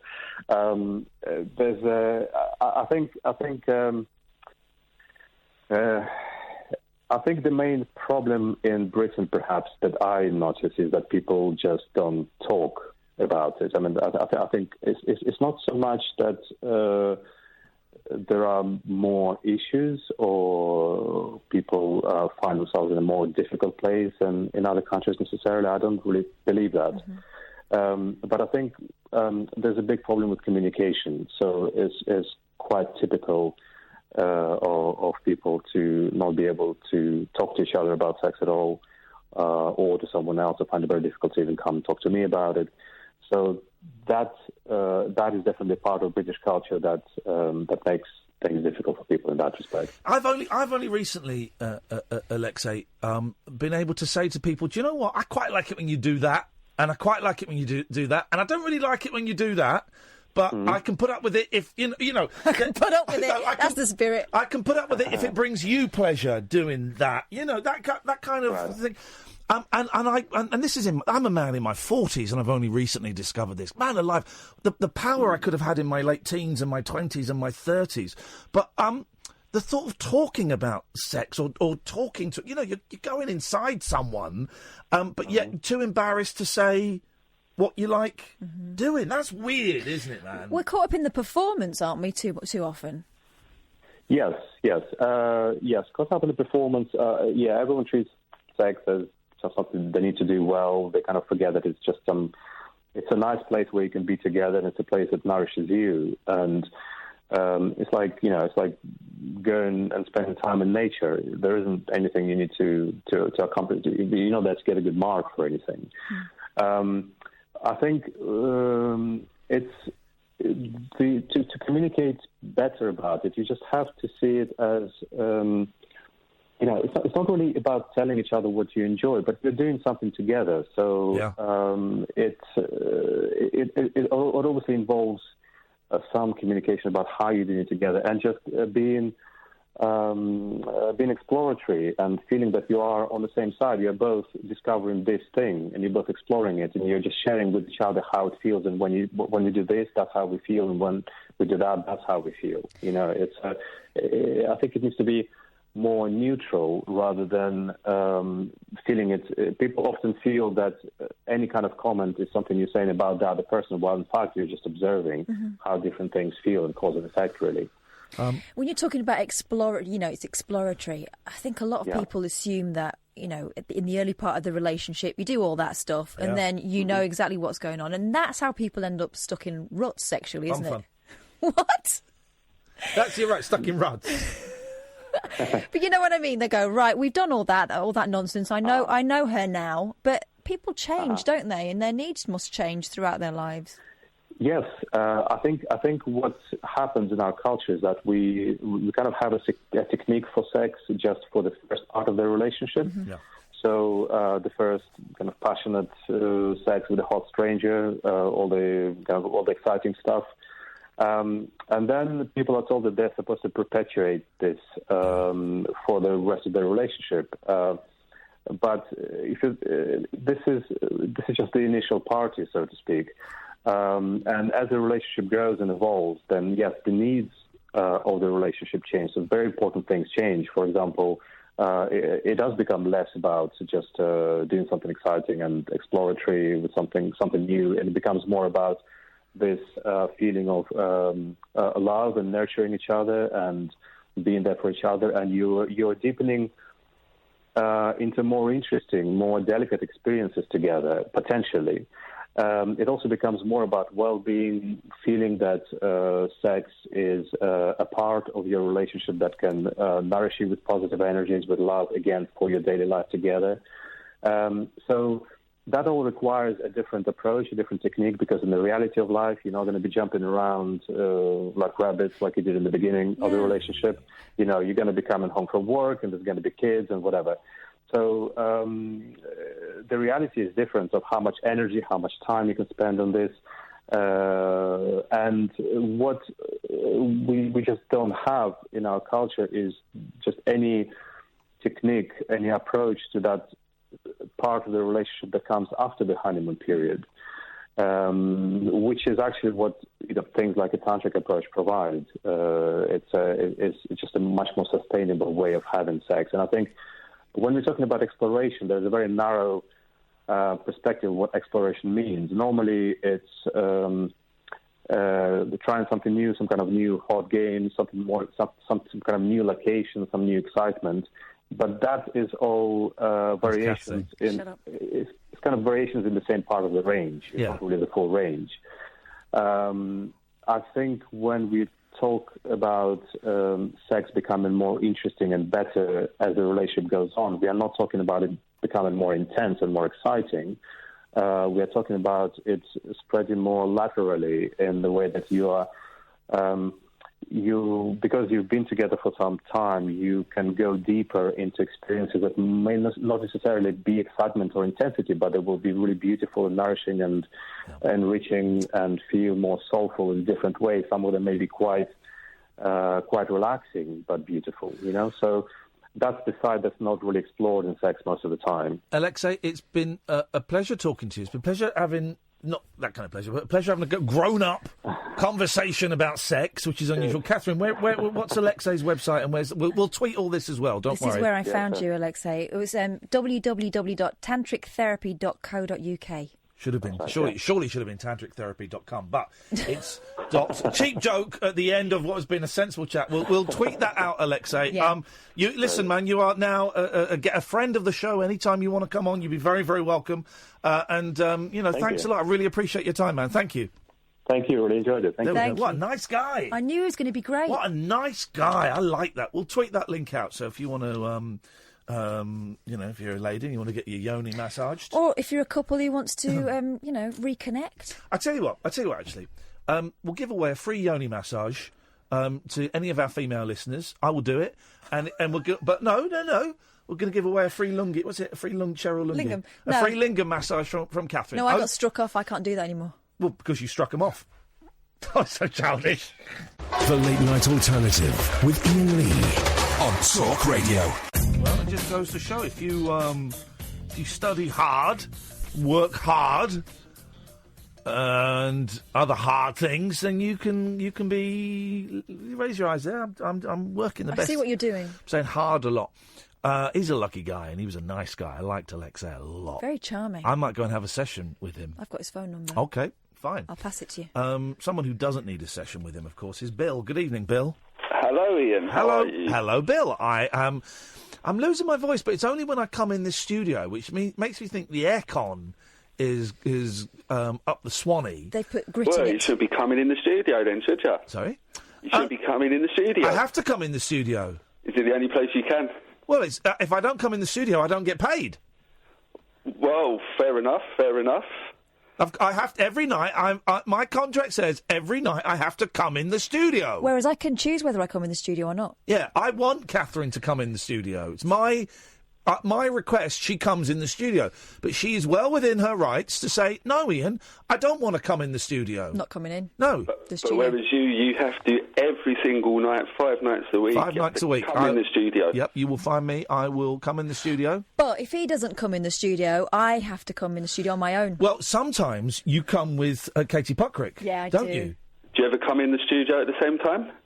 As Katie Puckrick? Yeah, I love it. Oh, nice. I have only come in the studio once with Katie Puckrick. I'm always doing it. And to be honest, I liked it. I liked it a lot. It just didn't feel right. I don't really know Katie as well as you know her, so me coming, I can't do it anymore. Right. It comes and goes. Thank you very much. What do you want, you naughty boy? Oh, just stubbed me toe. I've done well not to swear. I just phoned up. I want to challenge you. Oh, yeah, go on, sure, fine, no problem, go on. We're going to wrestle. Oh, no, not you, no. Is he... Why? Do you work out? Yeah. That's why Yeah, he works out how to... when was the last time you had a smoke? It was 10 weeks ago. Hey, well done, brother, well done, that's great work. Describe yourself, please, Billiam. What, physically? Yes. Yes. Bill, what are you wearing? No, not like that. I'm actually in a t-shirt, boxer shorts, and socks. Okay. How tall are you? I'm 6'2". Okay, all right. So you got the height advantage. You probably got the weight advantage as well. Shut your face. How old are you, boy? I'm 31. Hang on, it means you were phoning me when you were like 20 originally, like 18. Yeah, around I think when you first covered, the first time you ever covered, that's when I started calling you. That was 14 years ago, and I can't do the maths. You were 17. Yeah, 2004. He was just 17. Yeah. Yeah, okay. I'm glad that you come. Sorry, not that again. I'm glad that you arrived at. Talk Radio, because you went missing. Because I never really knew that you was on the other one. Knowing you was doing the mornings and that, and I work and that, so I couldn't really. No one did. It was kind of my little regrouping, hiding and regrouping. Oh, there's some good shows there. It was your serious stage. Well, it wasn't actually. Really. No. It wasn't. It was kind of this. this. It started off serious at 3 o'clock in the morning. It started off serious, but by the end, it was just dicking around. But anyway, so you're 31. You are 6'2". What weight have you got on you? Oh, at the minute I'm about 13 and a half, but I like to be 13. Okay, and what physical exercise do you do? I just go to the gym. I like to run. Yeah. I used to kickbox, but I don't do that because of my foot. Okay, that's interesting. Now, we're looking, just for those who don't know, we're looking for someone for me to fight. Wrestling. Yeah. It's not. I was thinking of doing MMA. Have you done that before? Well, it just means you can do anything you want. It's like all mix. It means mix. Of course, martial arts. I don't know who Mick is, Yeah. but it's his martial arts. You're allowed to jump off stuff, aren't you? No, you're thinking of WWE. Can we do that instead? I'm a fan of that. No, we're not bringing like step ladders into this. No. We'll have it like normal rules. No, it's wrestling. It's a wrestle. So you've got to pin someone down for 3 seconds. Yeah, that's WWE. But is it the sort of wrestling when I can come up, sneak up behind with a guitar? You used to watch it, didn't you, Cathy? I loved it. You're thinking about Jeff Jarrett there, aren't you? Yeah, Jeff Jarrett. And then you have to wander away, like shaking your head, like, oh, who am I? Where am I? No. And meanwhile, Ian's like on the ropes. No, you're not. We can double team him. No one's double teaming me. This is more of a British wrestling match. Oh, yes, right. we'll have theatrics at the start, but it will. It's grapples, it's holds. Yeah, that's what I mean. We can do that. I can take you down. Right. Okay. So let's just go through the stats again. So, by the way, 0344 499 1000. You're bigger than me, though. So, Bill, who is 31, so he's 14 years my junior, 6'2", he's 2 inches shorter than me, probably not just in height. 13 and a half, so he's a couple of stone lighter than me, at least 2.5 stone lighter than me, and he goes to the gym regularly. And what martial art did you say you did? I used to do Muay Thai and regular kickboxing. Well, it turns out you don't know what you're talking about, because Muay Thai is a cocktail. Yeah, I was going to say, what's that? It's my accent. No, Muay Thai is a cocktail. No, it's not. Yes, it is, mate. I don't drink cocktails. Well, you turns out you did. Cocktails. I can't. I've got a speech impediment. Don't make fun of me. Right. Okay. Bill, I'm going to put you on the list of probably not. Hang on a minute. You mentioned an injury. Just how injured are you? Because it really does come down to that. My toe is. I've got arthritis in it because I broke it, and you can't really, unless you're Wayne Rooney or David Beckham, they don't really do nothing about it. Right. Arthritis toe. Which toe is it? Little toe? Or No, one of the big toe, big Important toe. toe. Right. Okay. It's hurting now because it's cold. Good. I'm glad it's hurting because you're a scumbag. I'm not a scumbag. I'm not Alan Caddick. Shut up, man. You're an absolute scumbag. You're one of the lowest of the low. I'm going to take you down to Chinatown. I'm going to take you downtown Charlie Brown roundabout. Okay, see, we've just done a little bit of trash talking there, guys, and scene. That was lousy. Take me to the Charlie Brown roundabout? That was I'm going to lousy. take you to the Charlie Brown roundabout, and I'm going to watch you dog. Oh my God. Okay, well, I'm not fighting you because you'd be too easy. That's the only reason. That sounded sexy. That didn't sound I threatening. want to take you to the Charlie Brown roundabout and watch you dog? Weirdo. No, I'm sorry, Bill. And it's not because I'm scared. It's because I think that fight would be too easy. I want more of a challenge. So if you, dear listener, want to fight me, simply listen to my show weeknights from 10 o'clock till 1. Call in if you think you're tough enough, and maybe, just maybe, we'll end up wrestling each other, and I will destroy you. Can you? What are you laughing for? I'm doing a trash talk video. Oh, sorry. Carry on. Doing a trash talk video for the idiot that I'm going to beat up. Go again. No, you're just not taking this seriously. I'm going to beat up a listener. It could be you. Give me a call 1 weeknight between 10 and 1, and I'll work out if we're evenly matched. We just had Bill, who's 31, 6'2", 13.5 stone, goes to the gym and does martial arts. That will be too easy for me, so I will not be fighting him. But I could be fighting you. The Late Night Alternative with Iain Lee on Talk Radio. Good evening, dear listener. The Late Night and it's been very alternative this evening. We've talked about fanny massaging and willy massaging, but not quite as much. The F won over the W. I'm Iain Lee. You are Catherine Boyle. Welcome, and Sam is through there. If you phone up, you'll speak to Sam. It's been an odd show tonight, but that's kind of the way it goes sometimes. We sort of freestyle. And, I told you I was going to tell you the guest we had coming in on the phone this is it. It's a great book. I got sent it today, and it looks brilliant. Mark Blake is coming in, who's written a book, Bring It On Home, Peter Grant, Led Zeppelin and Beyond, the story of rock's greatest manager. And this guy is supposed to be an incredible, dirty a-hole. Yeah. Tough guy. So Mark Blake, who wrote the book, is going to come on the show on Thursday, I think. Thursday, 11 o'clock, I think. And on Monday, we got the director of the brilliant film... Three Identical Strangers. Three Identical Strangers. What a movie. That film starts out one thing and ends up quite different. Some film, man. In the meantime, you are welcome to give us a call about absolutely anything you like. And it really is anything goes. You can talk about what we've talked about. Tantric, sex, yoni massaging, going to a sex therapist? Yeah. Is that really... People must go. I've never spoken to anyone who's been, but... Sex therapist used to be Dr. Ruth. Oh, yeah. So what is it you like about his penis? Is it the big penis? That was her, wasn't it? Yeah. What is it? She was high-pitched because she was tiny. So what is it you like about his penis? Has he got a big penis? Well, tell him he's got a big penis. Say, I like your penis. If it's a small penis, well, work twice as hard with it. That was like her, wasn't it? What was her name? Westheimer? Dr. Ruth Westheimer? Dr. Ruth Westheimer.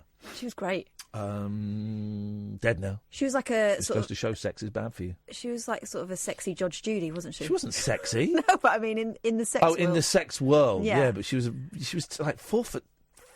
Tiny. So if you like a vagina, tell her you like a vagina. Get in there, close, go have a look at it, kiss it. Kiss it better, lick it. Tell you I like your vagina. That's what you should be doing. And who do we have? Claire Rayner. Okay, lovey. If you like a vagina, lovey, then just get in nice and close and say to the vagina, lovey, I love your vagina. That was one of the best rejections I ever had, was from Claire Rayner. Did she not like your vagina? No, it wasn't about my vagina on that instance. I rang her up to ask her about, I can't remember what it was. It was about a programme, probably sex-based programme. She went, darling, I make a mission of mine never to comment on something I haven't seen. Forgive, darling, forgive. And I'll never forget the forgive, darling, forgive. She was great. She was great, Claire. I'd like to chat to Claire Rayner. I like Claire Rayner. Tell you who was surprisingly rude. Thora Hird. Well, it doesn't surprise me at all. Yeah. Who's rang her up once and said, I don't do anything for nothing. Who is she the mother-in-law of? Who? Thora Hird? Don't Google it. I'm trying to think. It's the. Isn't she the mother-in-law? Mm-hmm. Oh, didn't her daughter marry like a Belafonte or a Tormé? Didn't her daughter-in-law marry Mel Tormé's? No, it's someone more famous than Mel Tormé. I'm sure it's Thora Hird. It was Scary Spice with Belafonte's boy, isn't it? Which didn't work out very well. Could be. Did Thora Hird's daughter marry the son of Sidney Poitier? Really? It's something. You've got to let me Google it now. Come on. Google it. Go on. It's something like that. I'm sure it's Thora Hird. Thora. Oh, by the way, what I'm saying is you can call her about anything. This is where I know we're talking about Thora Hird. Thora Hird and Sidney Poitier. It's something for the kids. 03. Sam's going, who are these two people they're talking about? Jeanette Scott is Thora Hird's daughter. Yeah, 0344 499 1000. But actually her name is Thora Jeanette Scott. Yeah. Spouse is Mel Tormé. Oh, so her daughter married Mel Tormé? She did, yeah. She did. Her daughter married Mel Tormé? Thora Jeanette Scott was born in 1938. That can't be right. That's Thora... No. Is Mel Tormé's son called Mel Tormé Jr.? No, Mel Torme, actual Mel Torme. So Thora Hird was Mel Torme's mother-in-law? No. Yeah. That's not the story I heard. I thought it was Sidney Poitier's son. Hang on. So I'm looking on Mel Torme, right? Mel Torme, the singer, American singer. Okay, so... Yes. Oh, it's not got his spouses on here, what? Personal. Married 4 times, first 3 marriages ended in divorce. He was survived by his wife, Ali. Right, doesn't mention his other wives, but it mentioned it on hers. So Thora Hird, Jeanette Scott. Yeah, so Thora Hird is her mother. Thora Hird was born in 1911. Yeah, that makes sense. She was always old. She was. Hello, I'm Thora Hird. It's Ragdolly Anna. She reminded me of my gran. Oh. How she used to talk. Yeah. Hello, lovey. Hello, lovey. I'm Thora Hird. Don't do an out for now. Don't do out for now. Right, so then we've got Jeanette Scott. Hang on. I'm sure it's right. It's what Fine. it says. All right, well then, so Thora Hird was Mel Torme's mother-in-law. Satisfied? Loads of people I'm going, who's Mel Torme? Who's Thora Hird? Mother, who breastfed her daughter until she was 9... It was not Thora Hird. Says their bond is closer than that she shares with any of her other 3 children. Ooh. Oh, no, come on. If they can ask for it, they're too old. A mother of 4. I mean, my eldest would still be supping away. He's 8. He's not 9 until January. He can go and he knows how to make himself a cup of tea. Yeah. So he's not supping on that. Oh, no. If they can make themselves a butty, they're too old for bitty. Bitty. A mother of 4. No, I'll give you that. That's it. I came out of nowhere, That's it, buddy. That's it. A mother of 4 has defended her decision to breastfeed her youngest daughter until she was 9. Oh, no. And said that other mothers she knows are fine with it. Sorry to interrupt, but at the age of 9, that's when their teeth are the most snaggly. Yeah. Because you've got bits falling out, big ones growing in. No. Now, this woman's name and the place she comes from sound made up. Sharon Spink from Sherburn in Elmet, North Yorkshire, said the extended nursing has created a really close bond between her and daughter Charlotte. Yeah, which will, in about 20 years' time, Charlotte will then develop a really close bond with the therapist as she tries to work out why she's so screwed up. Who says she has enjoyed good health because of the milk's nutrients. You could always pump if you really want them to drink your milk. You could pump. Dinners. Give them nutritious She dinners. appeared on ITV's this morning alongside journalist and mother of 3 Rachel Halliwell, who argued that Sharon...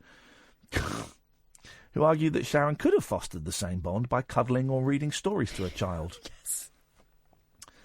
But Sharon 50, and here's the thing, this is where you're wrong. This is where you're wrong, Sharon. Sharon 50 said she never forced nursing on her daughter, and that Charlotte always made the decision herself. Right, okay. Kids, right, are dumb, and kids make really dumb decisions. I mean, the worst, stupid, crazy decisions, because they're kids. So sometimes my kids make decisions like, what do you want to do today? Can we go to France? This is stupid! Of course we can't go to France! What do you want to do today? I just want to run up and down the street naked and eating Haribo. Okay, well, that we can do. But saying she never forced it and Charlotte made the decision, well, that's bad parenting. Parents have to make decisions. Also, feeding is a routine that you get into when you are a baby. And it's a habit you get into when you are a baby. Like sucking a dummy. I think they're a bit bigger than a dummy, I can see. Well, they will be now, flipping out if we took him into a The knickers. schoolgirl chose to stop taking her milk 8 weeks ago, weaning herself from Sharon's breast. Oh. Actor Sharon, a trained breastfeeding counsellor... Oh, there we go. Has faced criticism. Yeah, because she's nuts. I think that's abuse. That's abuse. That's abuse. Because at the age of 9 as well, kids are aware of sexual things. And breasts, I know breasts obviously, they feed us, but breasts are sexual as well. And it's a fine... Am I reading too much? It's a fine line.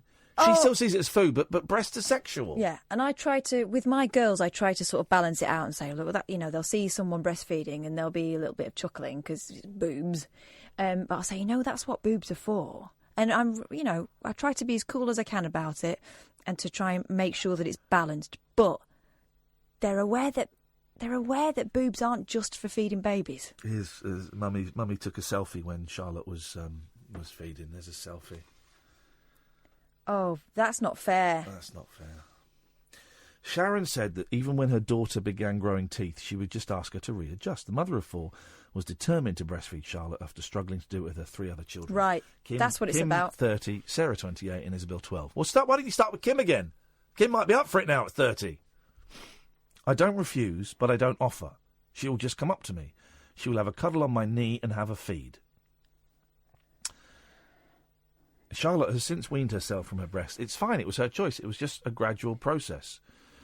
But journalist Rachel Halliwell, who also breastfed her 3 children, didn't agree with the extended nursing. I breastfed all of my daughters until they were 1. My youngest when she was at her 2nd birthday. I had to stop and think, why am I still feeding her? Because she can eat with a knife and fork. She can drink with a cup. So I had to think, she's my youngest. Maybe I'm trying to keep her a baby. Sharon claimed it was all Charlotte's choice. I don't refuse, but I don't offer. It's all her choice. Adding, if she comes and asks me tomorrow, then that's fine. But nature tends to take over once they get their full set of adult teeth. Adult teeth? No, when they get teeth. I mean, look at this. Flipping it. She's a beautiful young girl, but look at the size of her. She's taller than Mum.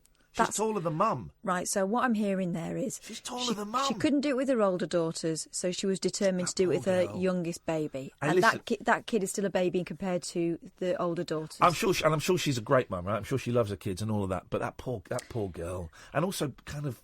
All right, put pictures of the mum up on telly and all that. If you want to do that, that's fine. Don't put pictures of her up. No. Because now she's going to be... And she's saying all the other parents are cool and no one teases her at school. All right. Maybe they don't tease her now. I'm not convinced. You wait till she's 12, 13, 14. That's on Google forever. Hey, I've just found this picture of this girl who was it's an half. Isn't that your mum? Is that you? Yeah. Sharon also said she believed that mothers were stopping listening to their natural instincts when it came to things like breastfeeding and potty training, choose to follow guidelines instead.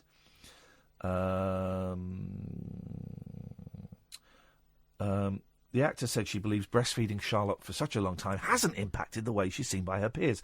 I'm not sure. It's not the sort of thing that children talk about. Adding of the other school mothers, they're fine with it. I've not had any comments in real life. The comments have all been on social media. Exactly. What are they going to say to you? Nah, that's messed up. You messed up there. That is a messed up, mixed up, muddled up world. My judgment on that, and I don't like judging other people, but I have to. She's put herself up for it. That was all about her and nothing to do with the kid. This is exactly what I'm thinking, guys. We got another hour of this nonsense. It's a nice kind of relaxed Tuesday vibe, but maybe we can up the Can we up the pace a little bit for the next hour? Why not? Let's up the pace. Let's see what we'll do. We're having a pee break during the news. We're going to get some chocolate. We're going to get a little bit of sugar inside ourselves. And for the last hour, we're going to kick some A. We're going to K some A. I'm going to say kick because it could be kiss some ass. I ain't kissing no one's ass, apart from Mr. Ross when he comes in. Yeah. I will K his A. I will kiss his ass because I'm terrified of the man. But what's going on with this aircon? My voice is going... It's very gritty. And then 10 minutes afterwards, it's fine again. And I've not got a cold or anything, so I'm going to sue Talk Radio. Don't play with the microphone, please. You can hear it. You can hear it. I know, I heard it. Well, why were you doing it? You're supposed to be a professional, and... I was just seeing if I could hear it. I can't hear it like when I do that. But when I do that, okay, I can. Well, don't do that. So, the next hour of the show. Come on, guys. And I'll tell you who's been letting us down. You, the listener. Because we haven't had many phone calls. And the calls we've had, I'm going to be honest, have all been rubbish. Every single one of them. So, for the next hour of the show, I want your calls, dear listener, and I want good ones. I want bloody good ones. I think they're scared because you want to fight them. Well, I won't fight everyone. I'll only fight someone that I choose. And it will be, if you want to come on an audition for the fight, you're very welcome to. Of course you are. But if you don't fancy the fight, I'm a man of peace. I'm like David Carradine in Kung Fu. I'm a man of peace. Unless I see some Chinese people working on a railroad being bullied by some cowboys, in which case I will kick I will K their A's. But I will kick their asses. That's what I'm trying to say there. So, last hour of the show, let's up the pace a little bit. Let's get a little bit more energy. Let's go and suckle on Mummy's boobie, even though we're in our 40s. Let's just get it going a little bit, all right? 0344 499 1000 is the telephone number. 0344 499 1000 is the telephone number. This is the Late Night Alternative, weeknights from 10 on Talk Radio. The Late Night Alternative with Iain Lee on Talk Radio. We have ways of making you talk.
Up the tempo, 0344 499 1000. First caller in the last hour of Tuesday's show is Jonathan. Good evening, Jonathan. Good evening. Let's up that tempo, John boy. How's it going, Ian? It's all right. It's going very well, Jonathan. How's it going with you? Not too bad, man. Come on, you got to remember me. You made a YouTube video. Oh, you're the arsehole. No, not tonight, mate. Thanks very much for calling. Bye-bye. Yeah. He's the guy that comes on and says that he made my career. Remember? He's a dick. I don't remember Jonathan making your career. But no, but that's what I remember that. Well, not tonight, Jonathan, mate. We're doing a good show. Free from a-holes. One mouthful of chocolate. I really must try that bite. Oh, you must remember me, man. Well, thank you, buddy. What you got? Oh, so many things. So many things. I've cornucopia of delights. By the way, I put some topics out on Twitter that I literally just made up. Oh, yeah. The topics are, who wants to fight me? Me. No. You were too scared. 0344 499 1000. Have you ever seen a sex therapist? The best thing that happened to you today? What's the best thing that happened to you today? The best thing that happened to me today? Oh, I made a vegetarian casserole and it wasn't nice. horrible. No, because it's, so you're doing this meat-free thing? Might as well, eh? So we tend to share dinners, don't we? Dinner duties. We're doing the meat-free thing. So we're doing it a couple of days a week. So I'm going to do it today and tomorrow. But then part of me's thinking, I'll maybe do it 4 days a week. I don't know if it will actually have... Is there any evidence that it will have any positive impact on my life, my health? Here's what I think. No. Don't jiggle your boobs at me. Did I eat all that chocolate? I put You ate one there, and then there's a finger there you can have. Well, is Alexey back on? Look at you. Magic fingers. Look at you thinking, oh, I'm the one taking the sex stuff seriously, and he's just making vulgar jokes about it. It's really beneath him. I'll be beneath you me. in a minute. That's horrible. I'll take that back. Right, in my head that sounded How dare clever. you? It's not horrible. No. Oh, right. In my head that sounded clever. In the atmosphere it sounded really horrible and unpleasant. I'm really sorry for that. You're That's a good all right. friend. I'm just going to add it to the file. No, don't add that one, because that one actually is a sackable offence. I take that back immediately. That was the unpleasant thing of me to say. Sorry. It's there now. It's not there now. It's a lie. She's lying. Look. Nothing now. So... Yes, ma'am. What I'm thinking is, we ate loads of good veg. There was nothing but goodness in that thing we ate tonight, and it wasn't horrible. That's got to be good for us. So we're doing it. We're going to do it a couple of days a week, maybe 3 or 4 days a week. The other thing is, when I cleaned out the pan afterwards, I had to rinse it. Yeah. There's nothing stuck to the sides. Now, if that is replicated in our guts, we're going to have happy colons. I'd love if someone does it. You sucking on that Twix. If someone listening does it, well, they have it like 2 or 3 or 4 days a week. I'm thinking maybe doing 4 days a week. I'm thinking this could be a precursor to me going back to being a vegetarian. Right, yeah. This is what I'm thinking. I can't do vegan, not yet, and I don't think ever. But I did do vegetarian for 26 years, and I'm thinking, well, maybe... Because the thing I can't get my head around is putting a bolt through an animal's head. But I love lamb. It's that cognitive dissonance. But also, my putting on a lot of weight did coincide with me starting to eat meat again. And changing your meds. Yeah. Well, yeah, but But I'm getting rid of... The meds have almost gone. And I've still got the weight, so maybe it will. Anyway, so we're doing that. Other topics... did you go to school with someone famous? These are just like bog standard stuff that I just came up with. The best thing I did today was play Jackbox TV online, about 60 people, and we played some games. Played filthy rapping game. It's where you write these raps and these robots rap for you. Filthy. We're going to do another one maybe tomorrow at 1 o'clock. Is it just the more advanced version of go to 10, repeat, Iain is a div? Yeah, mate. It's a little bit more advanced than that. A little bit more advanced. Thank you, everyone who played that. Seeing teachers outside of school. That was always weird. You'd be in like Marks and Spencer's and you go, oh, it's Mr. Wigginton. That's a weird... When you're still a kid? Yeah, sure. And who does your partner look like?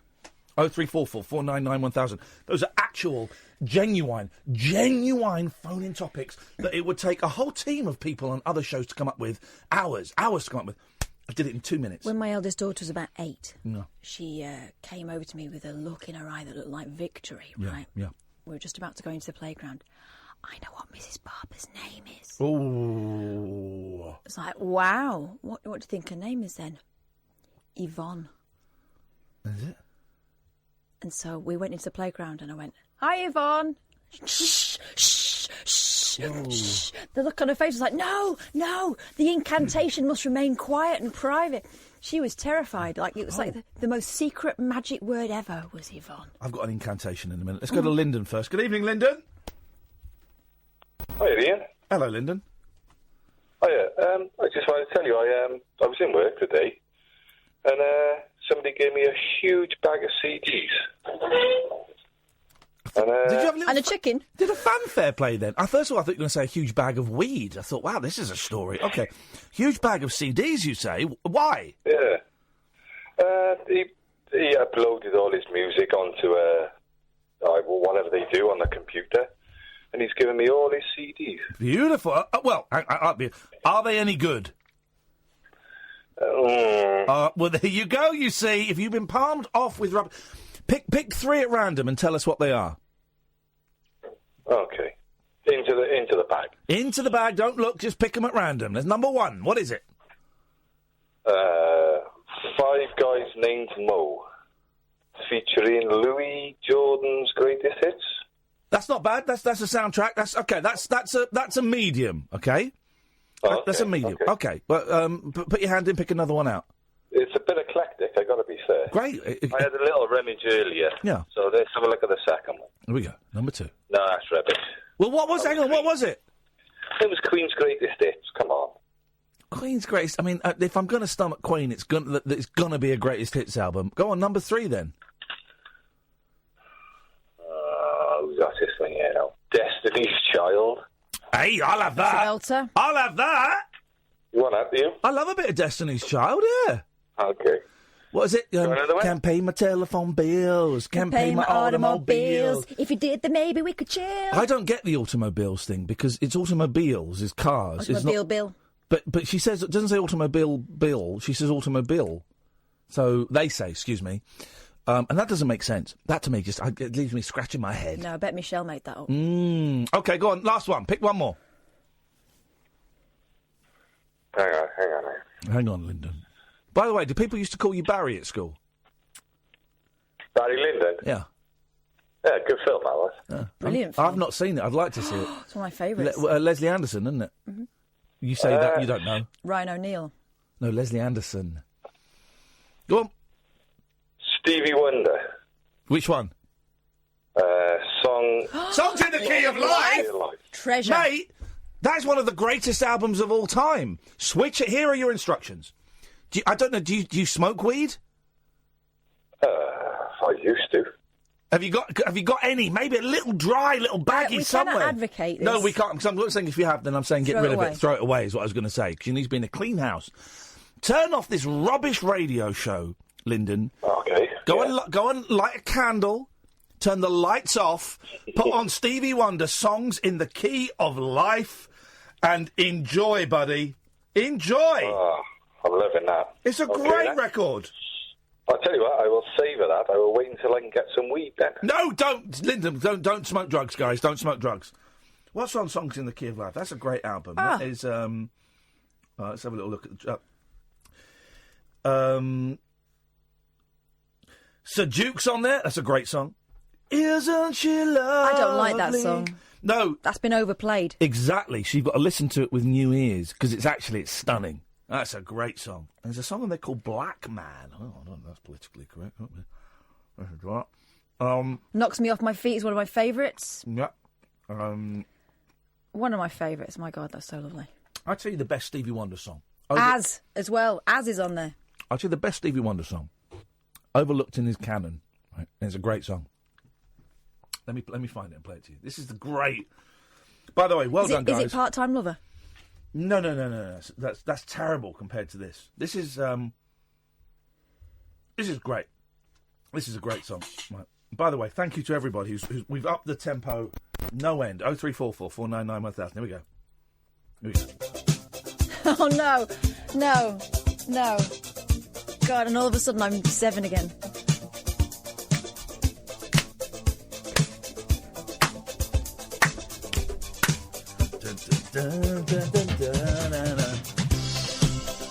Yes, Stevie! Stevie! Happy birthday, Stevie! It's my one birthday! Yeah! Here we go.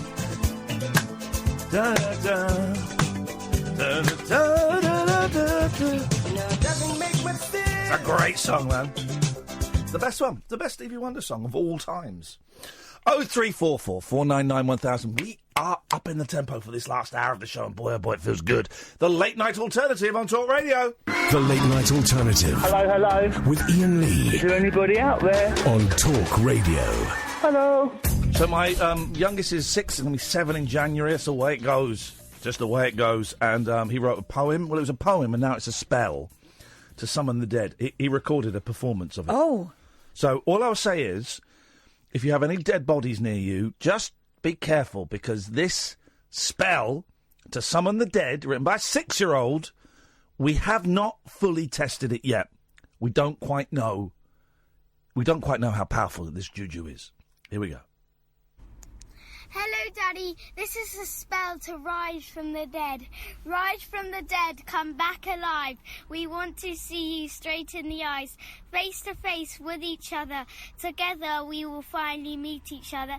Let me see you together and forever. Now, right now. If anything spooky happened in your local cemetery, maybe you've got a dead pet that you're storing, as we do. We store dead pets until we know what to do, until we're over the emotional impact of losing them. Maybe there's a stirring, maybe something, maybe Grandad. Possibly they've got dead relatives in the house, is what I'm trying to say, in a roundabout kind of way. Because people do. Just go and check on them, see what's happening, see if and maybe it might send some living relatives to death. I don't know. Sounds like powerful juju. I've mentioned this before. Right? Why don't if people are dying all the time, why don't you just see people falling over dead in Waitrose, and in Tesco's, and in I was going to say blockbusters then, but we'll have to go back in time for that. Why don't you just see? Why aren't there loads of car crashes from people just dying at the wheel? Now I know that it happens sometime, and the great Mike Dickin, of course, unfortunately died at his wheel. I think he had a heart attack when he was driving home, which is terribly, terribly sad. But if so many people are dying all the time, right? Why don't we see it happening? Why don't we see it happening? And you have no answer for that. I was just thinking, someone died in my pub once. Not my pub that I owned, but a pub I used to go to. Fell off a stool and dead. Really? Mm-hmm. Did you see it? Well, I didn't realise he was dead. I saw him being carried out. Well, hang on. Tell me more. Oh, it's just there was a kerfuffle. Right, and he died. And some bloke got taken out, and it turned out he died. So they carried a dead man out of the pub as a sign of respect, or so people could keep on boozing. What was that about? Did they think he was? It was a hazy memory. It was quite late. Were you age? Sheets. Were you of age? Yes, I was. I was. Okay. Well, all right. People that we know that have dropped dead in front of people. So the guy in the pub. Yeah. Tommy Cooper. Mm-hmm. That happened. Didn't he do it as well? Lord Charles. No. Barbara Windsor's mate. Rod Hull. He fell off a roof. No. Who? What's his name? You're doing a dog. Yeah. Mike Reid. No, not Mike. I thought that was a genuine answer then. Mike Reid would be, hello, Pat. Yeah, no, run around. Run around. Who are you doing? Mike. Oh, Sid James. Sid James. Sid James. Didn't he die in front of people? I'd like to die in front of people. Of course you would. Show off. Yeah, I would. Can't do anything quietly. I would like to die in front of people. I'd like to die the next time I'm on Good Morning Britain. That would learn them. That'll learn them a lesson. Yeah. That's what I'd like. Susanna Reid. So, Iain, tell us about the Kardashians. Yeah, well... Oh, Ian's doing a thing. I'm dead, Susanna and Pierce. I'm dead. Beat that, Ben Shepherd. When I was really little, I used to think that when you died, you always went into the sign of the cross. So that was my standard dying game. If I was playing dying dead, game? If I was playing at being dead, I'd go, and then lie on the floor and then have my arms. Oh, out. you go in the shape of the cross. I thought you meant you do the cross. No, I go in the shape of a cross. The only dead person I'd ever seen was Jesus on the cross. And of course, we know he wasn't really dead. Or real. He wasn't. I'm allowed to say that. He wasn't real. Yes, line one. What do you want? Okay, whatever. Whatever. I think he might have been dying. Stop withholding your number. This is great. This is what we want more of. If we'd have had more of this, we'd have had less of Brexit. And we'd have had less of those Nazis who named their kids Hitler. And we'd have had less of all kinds of horrible things that have been going on. If we'd had more of this. Yeah. Pupils have blasted a college, blasted is a good word actually, for banning loo roll from the toilets. They did what? It sounds outrageous, but then just bear with me. They have to ask for the class toilet roll from the teacher, carry it to the toilet, and then return it. The students at Kirkdale Industrial Training Services in Brighouse, West Yorkshire, so those are late teens. That's the college, right? Yeah. Claim it is a breach of human rights. One of the pupils said, they have told us the students can't be trusted with a toilet roll because we are flushing them down the toilets to make a mess. I think it's an invasion of privacy. No, you're flushing them down the toilets to make a mess! You can't be trusted with the toilet roll! They've told us the students can't be trusted with toilet roll because we are flushing them down the toilets to make a mess. I bet they had a special assembly for it as well. Did you ever have one of those? We did once. We had a special assembly, right, where we all got taken. We were thinking, this is unusual. It's not assembly time. Yeah. We all got marched into the hall. Yes. And there was a teacher at the front with a bin bag. Yeah.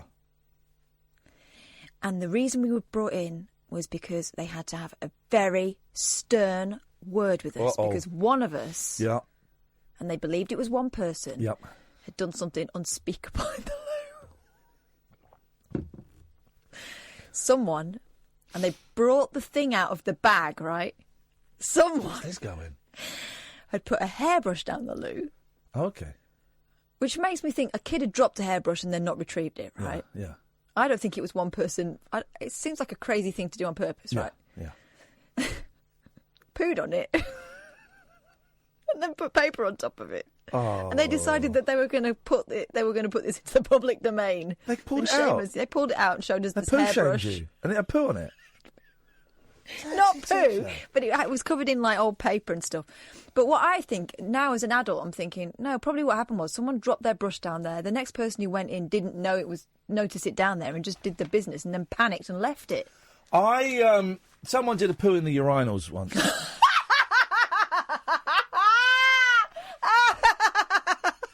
Was it you? No, oh God, no. Oh no. That was It must have been a tall person. No, it was low urinals. Oh, right. Yeah. It Not one of those ones raised into the wall. No. It was a low one. That's disgusting. Why would you do that? People are just. That's an aggressive move.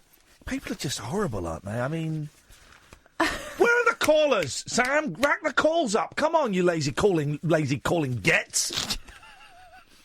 Made me want to puke. We're putting in so much work for you, and you can't be bothered. Pull your finger out your a-holes. Stop doing your yoni massage. A young family have escaped modern life by living in the woods, eating insects, and wearing animal skins. Oh, these are the cave people. Naomi Walmsley, 36, and Dan Westall, 38, even carved their own bows and arrows, which are so useful in 2018 Britain. But they eat insects. And what they shooting? The Shropshire couple and children Wren, 20 months, and Maggie, 6, have created their own village in a forest near Tong and teach school children cave painting and fire starting. Okay, so they've got a job. Reconstructing, but they must live in a house. Don't they? Well, the suggestion is they don't. See if you can find them on Facebook, and then that will answer everything. Let's see. I bet they're on Facebook, but like old Facebook when it looked really different. They'd be on MySpace. Thank you. See if you can find them. Naomi Walmsley. She looks like the weak link out of the two of them. The one that would hark. I was going to say hunker. Hark for modern technology. Right, so we've got Outback to Basics, which is their business. Right, fine. Thanks very much. It's not a story. Up yours. Oh, hang on. This page isn't working. Ooh. They've got to get the mouse to run faster. Hang on. No, the page isn't working. Seriously. Hang on. How to find us. Page isn't working. Hasn't been invented yet. Oh my God! God, dear God. Sorry. Oh! They're on Twitter. Oh! Bless you. So they're on Twitter? Yeah. So it's not a story? It says teaching Stone Age education and bushcraft to school groups. Come on, right. Well, up the pace. All right, here's one. Do you want one about this? This referee has got into trouble. Up the pace. Hang on. Louise is going to up the pace. Yes, Louise, up the pace. Hello, how are you? God. Yeah, it's me. It's the annoying one. No, just up the pace. The vibe. Come on, up the pace. Where's our bloody book? Where's our logbook, you dick? It's here. Yes, I know it's there. I was being ironic. You've had it for flipping ages. You begged us and begged us and begged us to the point where I thought, actually, you're being irritating. I don't want to give it to you. And then we gave it to you, and then you've had it for ages. I've had it since the 10th of October. It arrived on my birthday. Yeah, okay. So that's over a month. That's over a month. It's the longest anyone's had it, even longer than the a-hole who was holding it to ransom. So far you are the worst that we've had out of a very poor showing. Even Eben let us down. Everybody's let us down.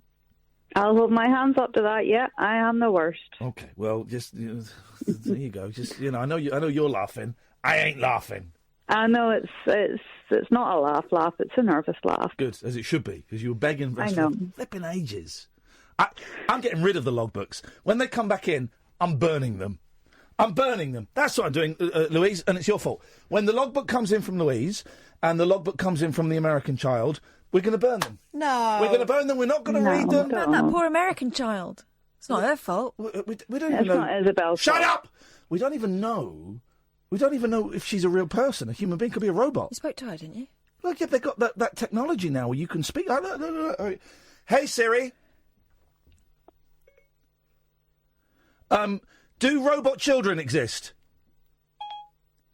Here's what I found on the web for Do Robot Children Exist. See, you can talk to computers now, and they answer you back. They completely answer you back. So this is what we're doing. This is what we're doing. No. Yes. No, shut up. Don't you tell me. Don't you tell me what to do with my logbooks. Don't you tell me what to do with my logbooks that you begged for, and then you sat on for ages. When the logbooks come back, Catherine, we're going to film it. We're going to go outside. We're going to get a big old... I can't do it, man. I can't do it. I can, quite easily, because these logbooks have been... It's brought out the worst in everybody. Everybody who's had them has let me down and basically stabbed me in the chest.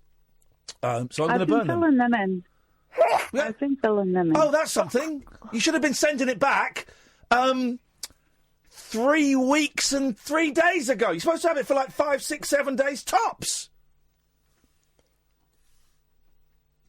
I'm sorry. OK, thanks very much for your call, Louise. Let's go to Diana. Good evening, Diana. Hello, Iain and Kath. How are you? Very well, thank you, Diana. I was very disappointed that Howard Hughes didn't mention the Nazi bell on Sunday. Didn't mention the Nazi baby? Nazi bell. Oh, the Nazi bell. I was going to say, well, the Nazi baby's a little bit out of his sphere. The Nazi bell that was flying over, was it Sweden? Yes, and Kath mentioned it the other night. And you did some impressions, and it really made me laugh. Well, here is the thing. We are better than Howard Hughes. We are better than Howard Hughes at coming up with these stories, finding these stories. We have our fingers on the unexplained pulse. Yes. Really, I was hoping he'd mention it, but he didn't. But he's a coward. Howard's scared of the truth. He's scared. He's working for the MSN. As well he should be. That Nazi bell is very, very powerful technology. Yeah, it is actually, yeah. I went into a charity shop on Sunday afternoon. And found a Nazi bell? No, I didn't find that. But the good thing is that lots of people are getting rid of CDs for different reasons. Oh. And one of the CDs I picked up... Because you love the CDs, of course. Yeah, go on. Immaculate condition. I've got it in front of me. The Bare Naked Ladies. Oh, which one? Oh, it's 1991 to 2001. It's the greatest hits. Oh, you can't go wrong with a BNL greatest hits. Beautiful. So I think I've got 3 of theirs now. Oh, here's the one you want, right? The first album, Gordon. That's the album. I haven't got that one. I've got 2 other ones. Get Gordon. Apart from they still play it in their set. The vaguely racist Yoko Ono song. Everything else on there is an absolute gem. It is their best album by a country mile, I think. Get Gordon by the Bare Naked Ladies. Okay. It will fill the hole in your life. But I go around to a lot of charity shops, and Cheltenham's a very affluent place, and you'd be amazed what's out there second-hand in good condition. Oh, yeah. Well, this is the thing, you see. The charity shops in posh places... Yeah. It's posh people dropping off stuff. They've got great stuff. I know. Great stuff. I'm doing what I do, DJing. You'd be surprised what I do pick up. Right across the board, you know. Yep, I wouldn't be... Sorry, I'm just replying to Marcus, who wants the logbook. Sorry, Marcus, I'm burning the logbooks as soon as I get them without reading them. And some people think I was a little bit harsh to Lou. That's the way it goes. That's the way it goes. If you beg and beg and beg and beg and beg, and then let someone down, then I'm sorry. That is, you're thinking I went too hard there. You're thinking I went in too hard, Catherine. I'm just a bit upset about the logbook and that we'll never know what it contains. Yep. Okay. Well, I'm sorry, guys. If you beg and beg and beg, and then say you'll be the best at it, and then you're the worst at it, I'm afraid you're going to get your pants pulled down and your butty and your butty buttered and your botty spanked. That's what's happening. Those logbooks are being burnt, Diana, and I'm going to film it. Good. Here's what's going to happen. The logbooks are going to come in. I'm taking them home. I'm going to not read them. I'm going to burn them. I'm going to film it, and I'm not going to show anybody the footage. How's that for screwed up? You mentioned XTC again last night. Of course, I mentioned them all. I'm on a big XTC trip at the moment. I know you are. What the hell was wrong with Virgin Records then? I don't really know. Problem? I don't really know the full story. I just know. I know that XTC, primarily Andy, felt that... Yeah. Well, actually, but all of them felt that Virgin Records weren't giving them the push that they needed. Virgin Records, for their part, I believe, felt that XTC weren't quite delivering the hits that they expected. And they reached an impasse, and XTC went on strike. I don't know. It's a weird one. It's a weird one. Is all I can say, because I don't really know the ins or indeed the outs. I have read in with 1 or 2 other bands. They weren't very nice either. Yeah. Virgin. Yeah. Yeah. There was a band called The Ruts. Oh, yeah, I know the ruts. I know Scott's... Guy who works with Scott in Balcony Shirts is in the ruts. Yeah, the Ruts DC. He's in the Ruts DC. Lee is in the Ruts DC, yeah. The original singer sadly died from a heroin overdose in the bath, Malcolm Owen. Well, here's the thing, guys. Don't take heroin in the bath. I mean, really, because you slump. Don't take heroin. They said to the band a couple of weeks later, what about this album that you promised us? And, they were in a terrible way. Yeah, well, yeah. And I've read one or two other things, and of course they had a lot of bands on their label, didn't they? But it's not a very nice way to go about business. But of course they were all like it, weren't they? They were too busy. This is the story about Virgin. They were Richard Branson was too busy gently stroking Mike Oldfield, because that's what made Virgin was Tubular Bells. That was. Isn't there a story that Mike Oldfield famously was stage shy? Was it stage shy? Yeah. What's the phrase? Stage fright. Stage fright, thank you. Yeah. And there was a gig booked at the Royal Albert Hall. He didn't want to do it. And Richard Branson picked him up, and he's in the car with the Rolls Royce with Mike Oldfield. Oldfield's going, can't do it. And Branson's going, what can I do? I will do anything. What can I do to get you on that stage? He said, can I have this Rolls Royce? He went, yes, fine. Dropped him off there and gave him the keys. And that was it. Those are the days. Gosh. Those are the days, Diana. Oh, by the way, one more thing. Yes. I think Kath mentioned Sid James. Yes. He died at the Sunderland Empire. Oh. Well, he was rehearsing or getting ready for a theatre show, a comedy. Our rehearsal's not the same as... That's in front of people, though. It's not technically, no. And apparently, Les Dawson, a few years later, is alleged to have seen his ghost in the dressing room. I don't know if that's... Yeah, I don't believe that's true, because ghosts don't exist, but if they did... Yeah. Diana, always lovely to talk to you. Thank you very much. Go and hunt down Gordon by the Bare Naked Ladies. That's an album. Gordon, and then Stunt, if you want. 03444991000 is the telephone number. If you want to give us a call, you're very welcome to... I've got one if you want. Yeah, go on. A deaf 6-year-old boy was left horrified after learning the reason people were staring at him in the classroom. Have you heard this one? No, go on. His teacher, Anna Tripiano, who works at Kendall Demonstration Elementary School in Washington, D.C. America, United States of America. Revealed the sweet anecdote in a post on Facebook. Yeah. Anna wrote, "Today in first grade, one of my deaf students farted loudly in class as other students turned to look at them. Ooh. The following is a snippet of a 15-minute conversation that happened entirely in American Sign Language among the group of deaf students and I. The young boy asked why pupils were looking at him, so his teacher bluntly replied, because they heard you fart." Hang on. But they're all deaf. Some of them are more deaf than others, I guess. I guess they've all got a sense of smell. It's probably heightened. No, they heard it. So kid said, "What do you mean?" Me, hearing people can hear farts. Kid 2, totally horrified. "Wait, they can hear all farts?" Wow. Oh, he's been farting all his life. And third asked how you're supposed to know which ones people can hear and which ones they can't. This led to the teacher having to explain... He doesn't know about silent but violent. Well, the teacher's explaining the silent but violent here. Well done, great You know work. how sometimes you can feel your butt move when you fart? Oh, yeah. A lot of those they can hear, but if your butt doesn't move, then it's more likely they didn't hear it. What? Upset at this new information, the boy then shouted, "Tell them to stop listening to my farts, that is not nice." That is not nice. Here it is. "Wait, everyone farts, it's healthy, you can't stop." Kid 3, "Wait, everyone? Even my mum? Yep. My dad? Yep. You? Yep." All the kids laugh hysterically.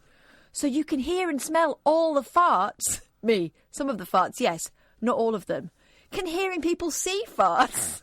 What? Yeah, these kids need a slap. Kid 3, "Yeah, green smoke comes out of their butt. I saw it on TV." Wow. Me, "That doesn't happen in real life." Kid 1, "What? I don't understand farts."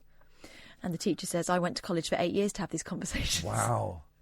So you said deaf kids are sick? No, I mean, I suppose if you've sick, never... dirty minds. That's never... funny. If you think it's... I'm joking, of course. If you think it's silent and then suddenly... Everyone's looking at you. At an age, you realise, they can hear everything. Oh, my God. All the time they've just let rip. What have I been doing? 0344 499 1000 is the telephone number. Call in, don't worry, you're not in trouble if you've never held the logbook. People might be hesitant to call in. It's in the bad mood. No, if you've not held the logbook, you've not let us down yet. So you're welcome to call in. This is the Late Night Alternative on Talk Radio. The Late Night Alternative with Iain Lee on Talk Radio. OK, guys, the vibe is well and truly up. Don't worry, you are not in trouble if you've not had the logbook. You haven't let me down yet. Hemo, stay there. I want to do this story because this is funny. This is funny. Old entitled people. The National Trust was embroiled in another row over political correctness last night. Now, it's a row, right? It's one guy. It's a monologue. Over political correctness last night after being accused of dropping the terms BC and AD, before Christ and Anno Domini. Is that right, Anno Domini? David Pearson, a member of the National Trust for 32 years... Oh, right.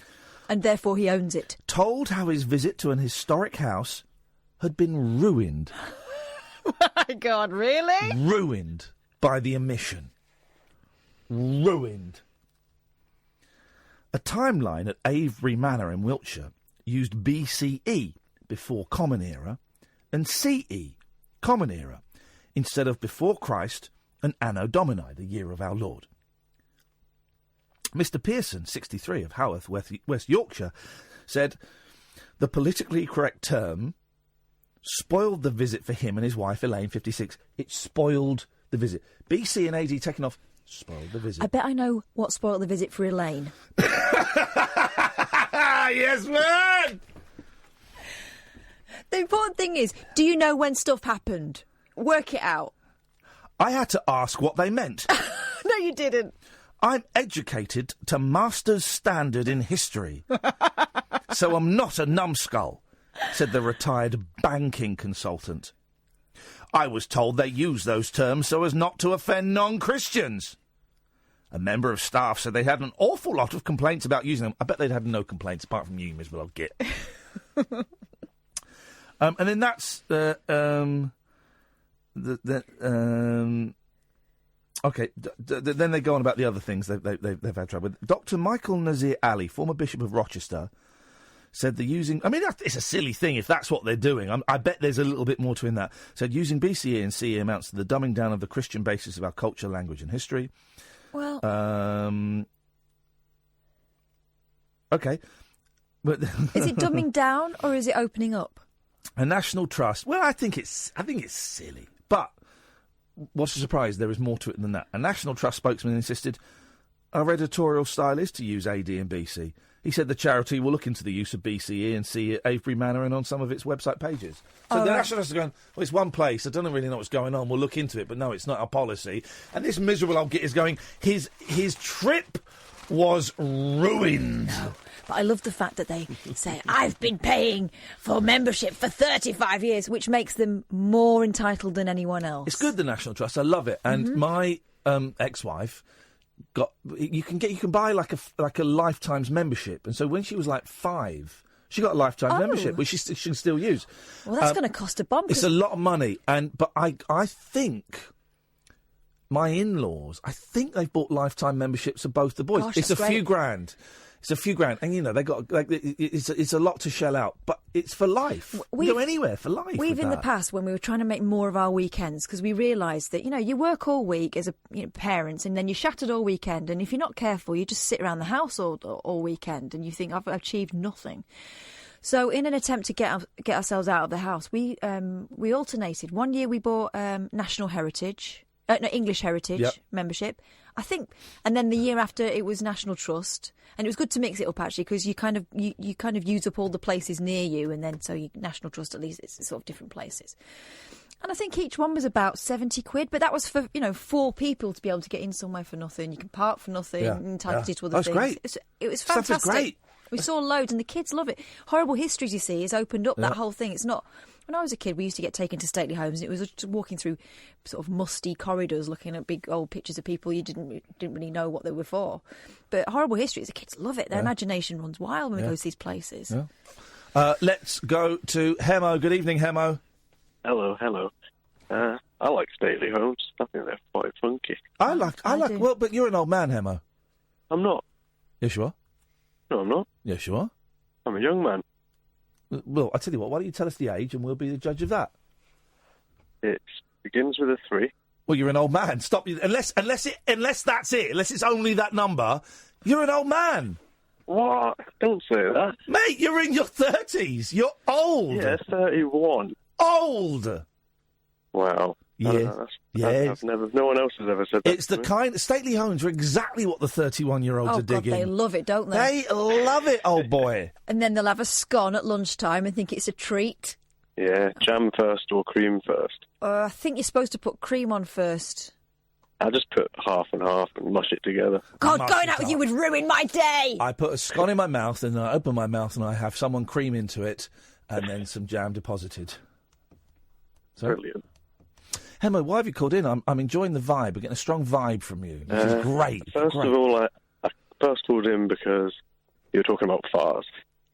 We were, yes. Well, have you got one brewing? Can we hear it? No, but basically, I've got a kind of newish girlfriend. Been dating for a couple of months. Oh, here we go. Yeah, it's getting serious. This is a I'm minefield. in front of her now. Yeah, right. She's not yet.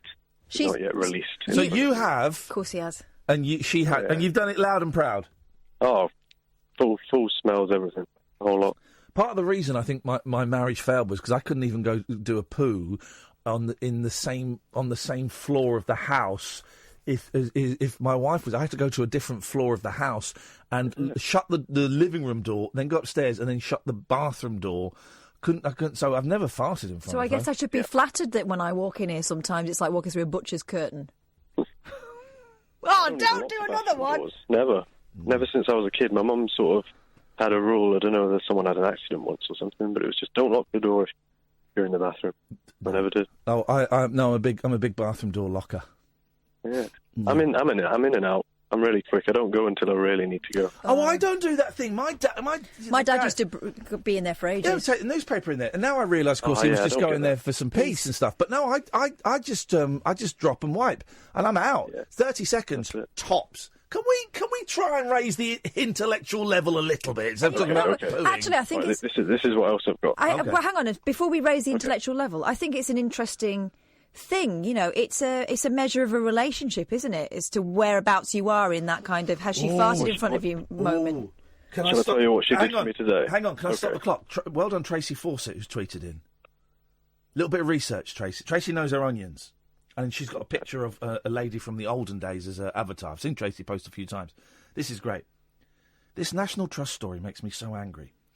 CE and BCE have been standard use in historical study for decades. It allows for comparison with worldwide history. If he's claiming he's a history graduate, he's lying. Nothing to do with PC. Bloody gammon. Let's go... Bloody gammon! Let's go back to the story. Because actually... He doesn't... You're absolutely right. He doesn't say he's a history graduate. He says... Up to master's level. He says, I'm educated to master's standard in history. So that doesn't mean anything. No. Do you know what I bet he's saying? Because he's been a flipping member of the National Trust for 36 years. Tracy! That's something he can exchange for a graduation ceremony at Cambridge. Tracy, if you were here, you'd be getting high fives from me and Kath. That is the tweet of the day. Yes, Emma, go on. Anyway, what did you do today? Well, to lower the tone once again. Oh, God. I was just saying what she did for me. Like she doesn't fart in front. She doesn't fart in front of me, but she did clear out my belly button with a cotton swab. Go thing. away! You're a horrible, disgusting pervert. Can we not have any more perverts on the show? Nigel in Temple Fortune. We'll let one more on. Yes, Nigel. That's very nice, that is, isn't it? You don't know what I'm going to say yet, and I've been labelled. Let's see if that label gets removed, Nigel. You can remove the label, but you have to earn the removal process. Earn it? Well, I'm going to throw something on the table. Of course, you won't get these horrible smells. He's going to lay something on the table. He's a pervert. If, of course, you'd have a chemical toilet. Sorry? What, in your house? Well, people have them in offices, don't they, and on building sites? Yeah, but I don't live on a building site. I tell you the worst thing, right? The worst thing is when you see someone's house, and they've obviously got builders in. Yes. Because the builders have put a chemical toilet in the front garden. Yeah. What is that about? That's to stop them walking in and out with the muddy boots. Yeah, chemical toilet in the front garden. I'd let them use the toilet, lads. Don't put a chemical toilet in the front Put one of garden. those plastic tracks through the house that they can walk on. Yeah, Yeah, exactly. Supposing someone threw a match into that toilet, you got a bomb. Good. ISIS No would good. love that. Wouldn't they? Yes. So chemical toilets. That reminds me of Australia. We have to use chemical toilets all the time over there. Oh, were they chemical? No, we had a Look, tell me hole. something. Yes. Have you ever used one of those 50p pay in the street toilets? Oh, not for about 15 years. The ones that clean themselves. Yeah. That's right. Yeah. No, not for about 15 I haven't years. seen one for years. There's still a few around. No, I don't trust those. They're all the rage, and of course now in about 2 years ago in central London, they've introduced unisex urinals, of course, haven't they? Well, I couldn't stand up to go. Can't be a unisex. A unisex urinal? Yeah. Does unisex and do that? Hang on a minute. How does that work? I think you sort of walk into it and you leave your deposit and you walk away, and that's your lot. Women can't use urinals, can they? Well, I'm sure it's I've seen two of them in town. I don't know that. No. Are you talking about a pissoir? Are you talking about a pissoir? One of those open air urinals. That may be it then. I don't think it's confused. It's very nice of you to be so modern and embracing the unisex phenomenon, but I don't think they're unisex. No, they're just open air. Because they're big in Paris. The first time I saw one in France, one of those kind of green twirly circles that you walk in and then you're just having a pee outdoors. Yeah, it's outrageously erotic. I don't think they're unisex, but yeah, sure. If I do think it's a bit weird. Yeah, we voted Brexit, Nigel, and we voted it for a reason. We do not want a stinking pissoir in London. Au revoir, le pissoir. There we go. Nigel? Before I go, yes. One last thing I remember from a kid at school, the most awful thing to do with toilets and bathrooms again, was tracing paper toilet paper. Isel, it was called, wasn't it? Isel. Oh, it was horrible. Do you remember it? Oh, it was yes, grim, I do. wasn't it? Didn't soak anything, just spread it around. So I wouldn't do a number two at school. You couldn't? Never did a number two at school because it was just And it was had disgusting. And it had the name of the local authorities that were running through it. It was grim. It did, didn't it? It did. It was watermarked with that. Nigel, I look forward to hearing you on another radio station in a couple of hours. Thank you very much indeed. Paul Ross, come in. At last, some culture. Thank God. It's been a horrible show tonight, Paul. It's been horrible. Although there's a lovely French novel, I can't remember who wrote it, they made it into a TV series in the 70s on the BBC called Cloche Mail, about the impact on a small French provincial town of the arrival of those circular urinals you're talking about, when the men could do what they had to do. You could see their feet and their hats, and they would doff their caps to passing ladies. It's a lovely book, that, if you get the chance to find it. Cloche Mail. Yeah. Fantastic. What's on your show tonight? Well, on the show, it was Arsenal. It was 80 years ago this year that Franklin Delano Roosevelt suspended a cabinet meeting because he wanted to hear what happened to a horse in a horse race. Oh. Have you seen the film Seabiscuit? I heard about it. I'm aware of it. Where of it? I've not seen it. Okay, it's a great film. Tobey Maguire was in it, the original, the second time around, Spider-Man. And Seabiscuit was this phenomenon that kind of lifted the spirits of post-Depression America. It was a little horse with the heart of a lion, they said. Well, they've now done something... Well, that's cheating, I think, surely. Exactly. Remarkable and distasteful in equal measure. When poor old Seabiscuit went to the great pasture in the sky, a couple of its hooves were used to make ashtrays, as they used to do in those days, right? Now some scientist has taken the DNA from those hooves to try and establish what it was in Seabiscuit's DNA that made him such a great runner. It's a remarkable, weird tale, isn't it? Gosh. And also, I don't want to alert you folks, but a dark matter hurricane is on the point of passing planet Earth. So we're talking to a leading astrophysicist about even the words, I had you at dark matter hurricane, Yes, didn't I? man, you A dark did. matter hurricane. We don't know what it is, but we think it holds the universe together. It's on the move and it's passing planet Earth. Wow, fantastic. All that and the usual old tosh, including Josh Rom. Or as I now call him, Tosh Rom. He's a good lad. He's a great lad. Thank you, Paul. It's all kicking off on Twitter. Oh, good. All bad? Julie Bexley is calling me out, saying Iain was out of order. I'm not the one that promised to send a book back after 5 days, and nearly 4 weeks on top of that, we still haven't got the book back.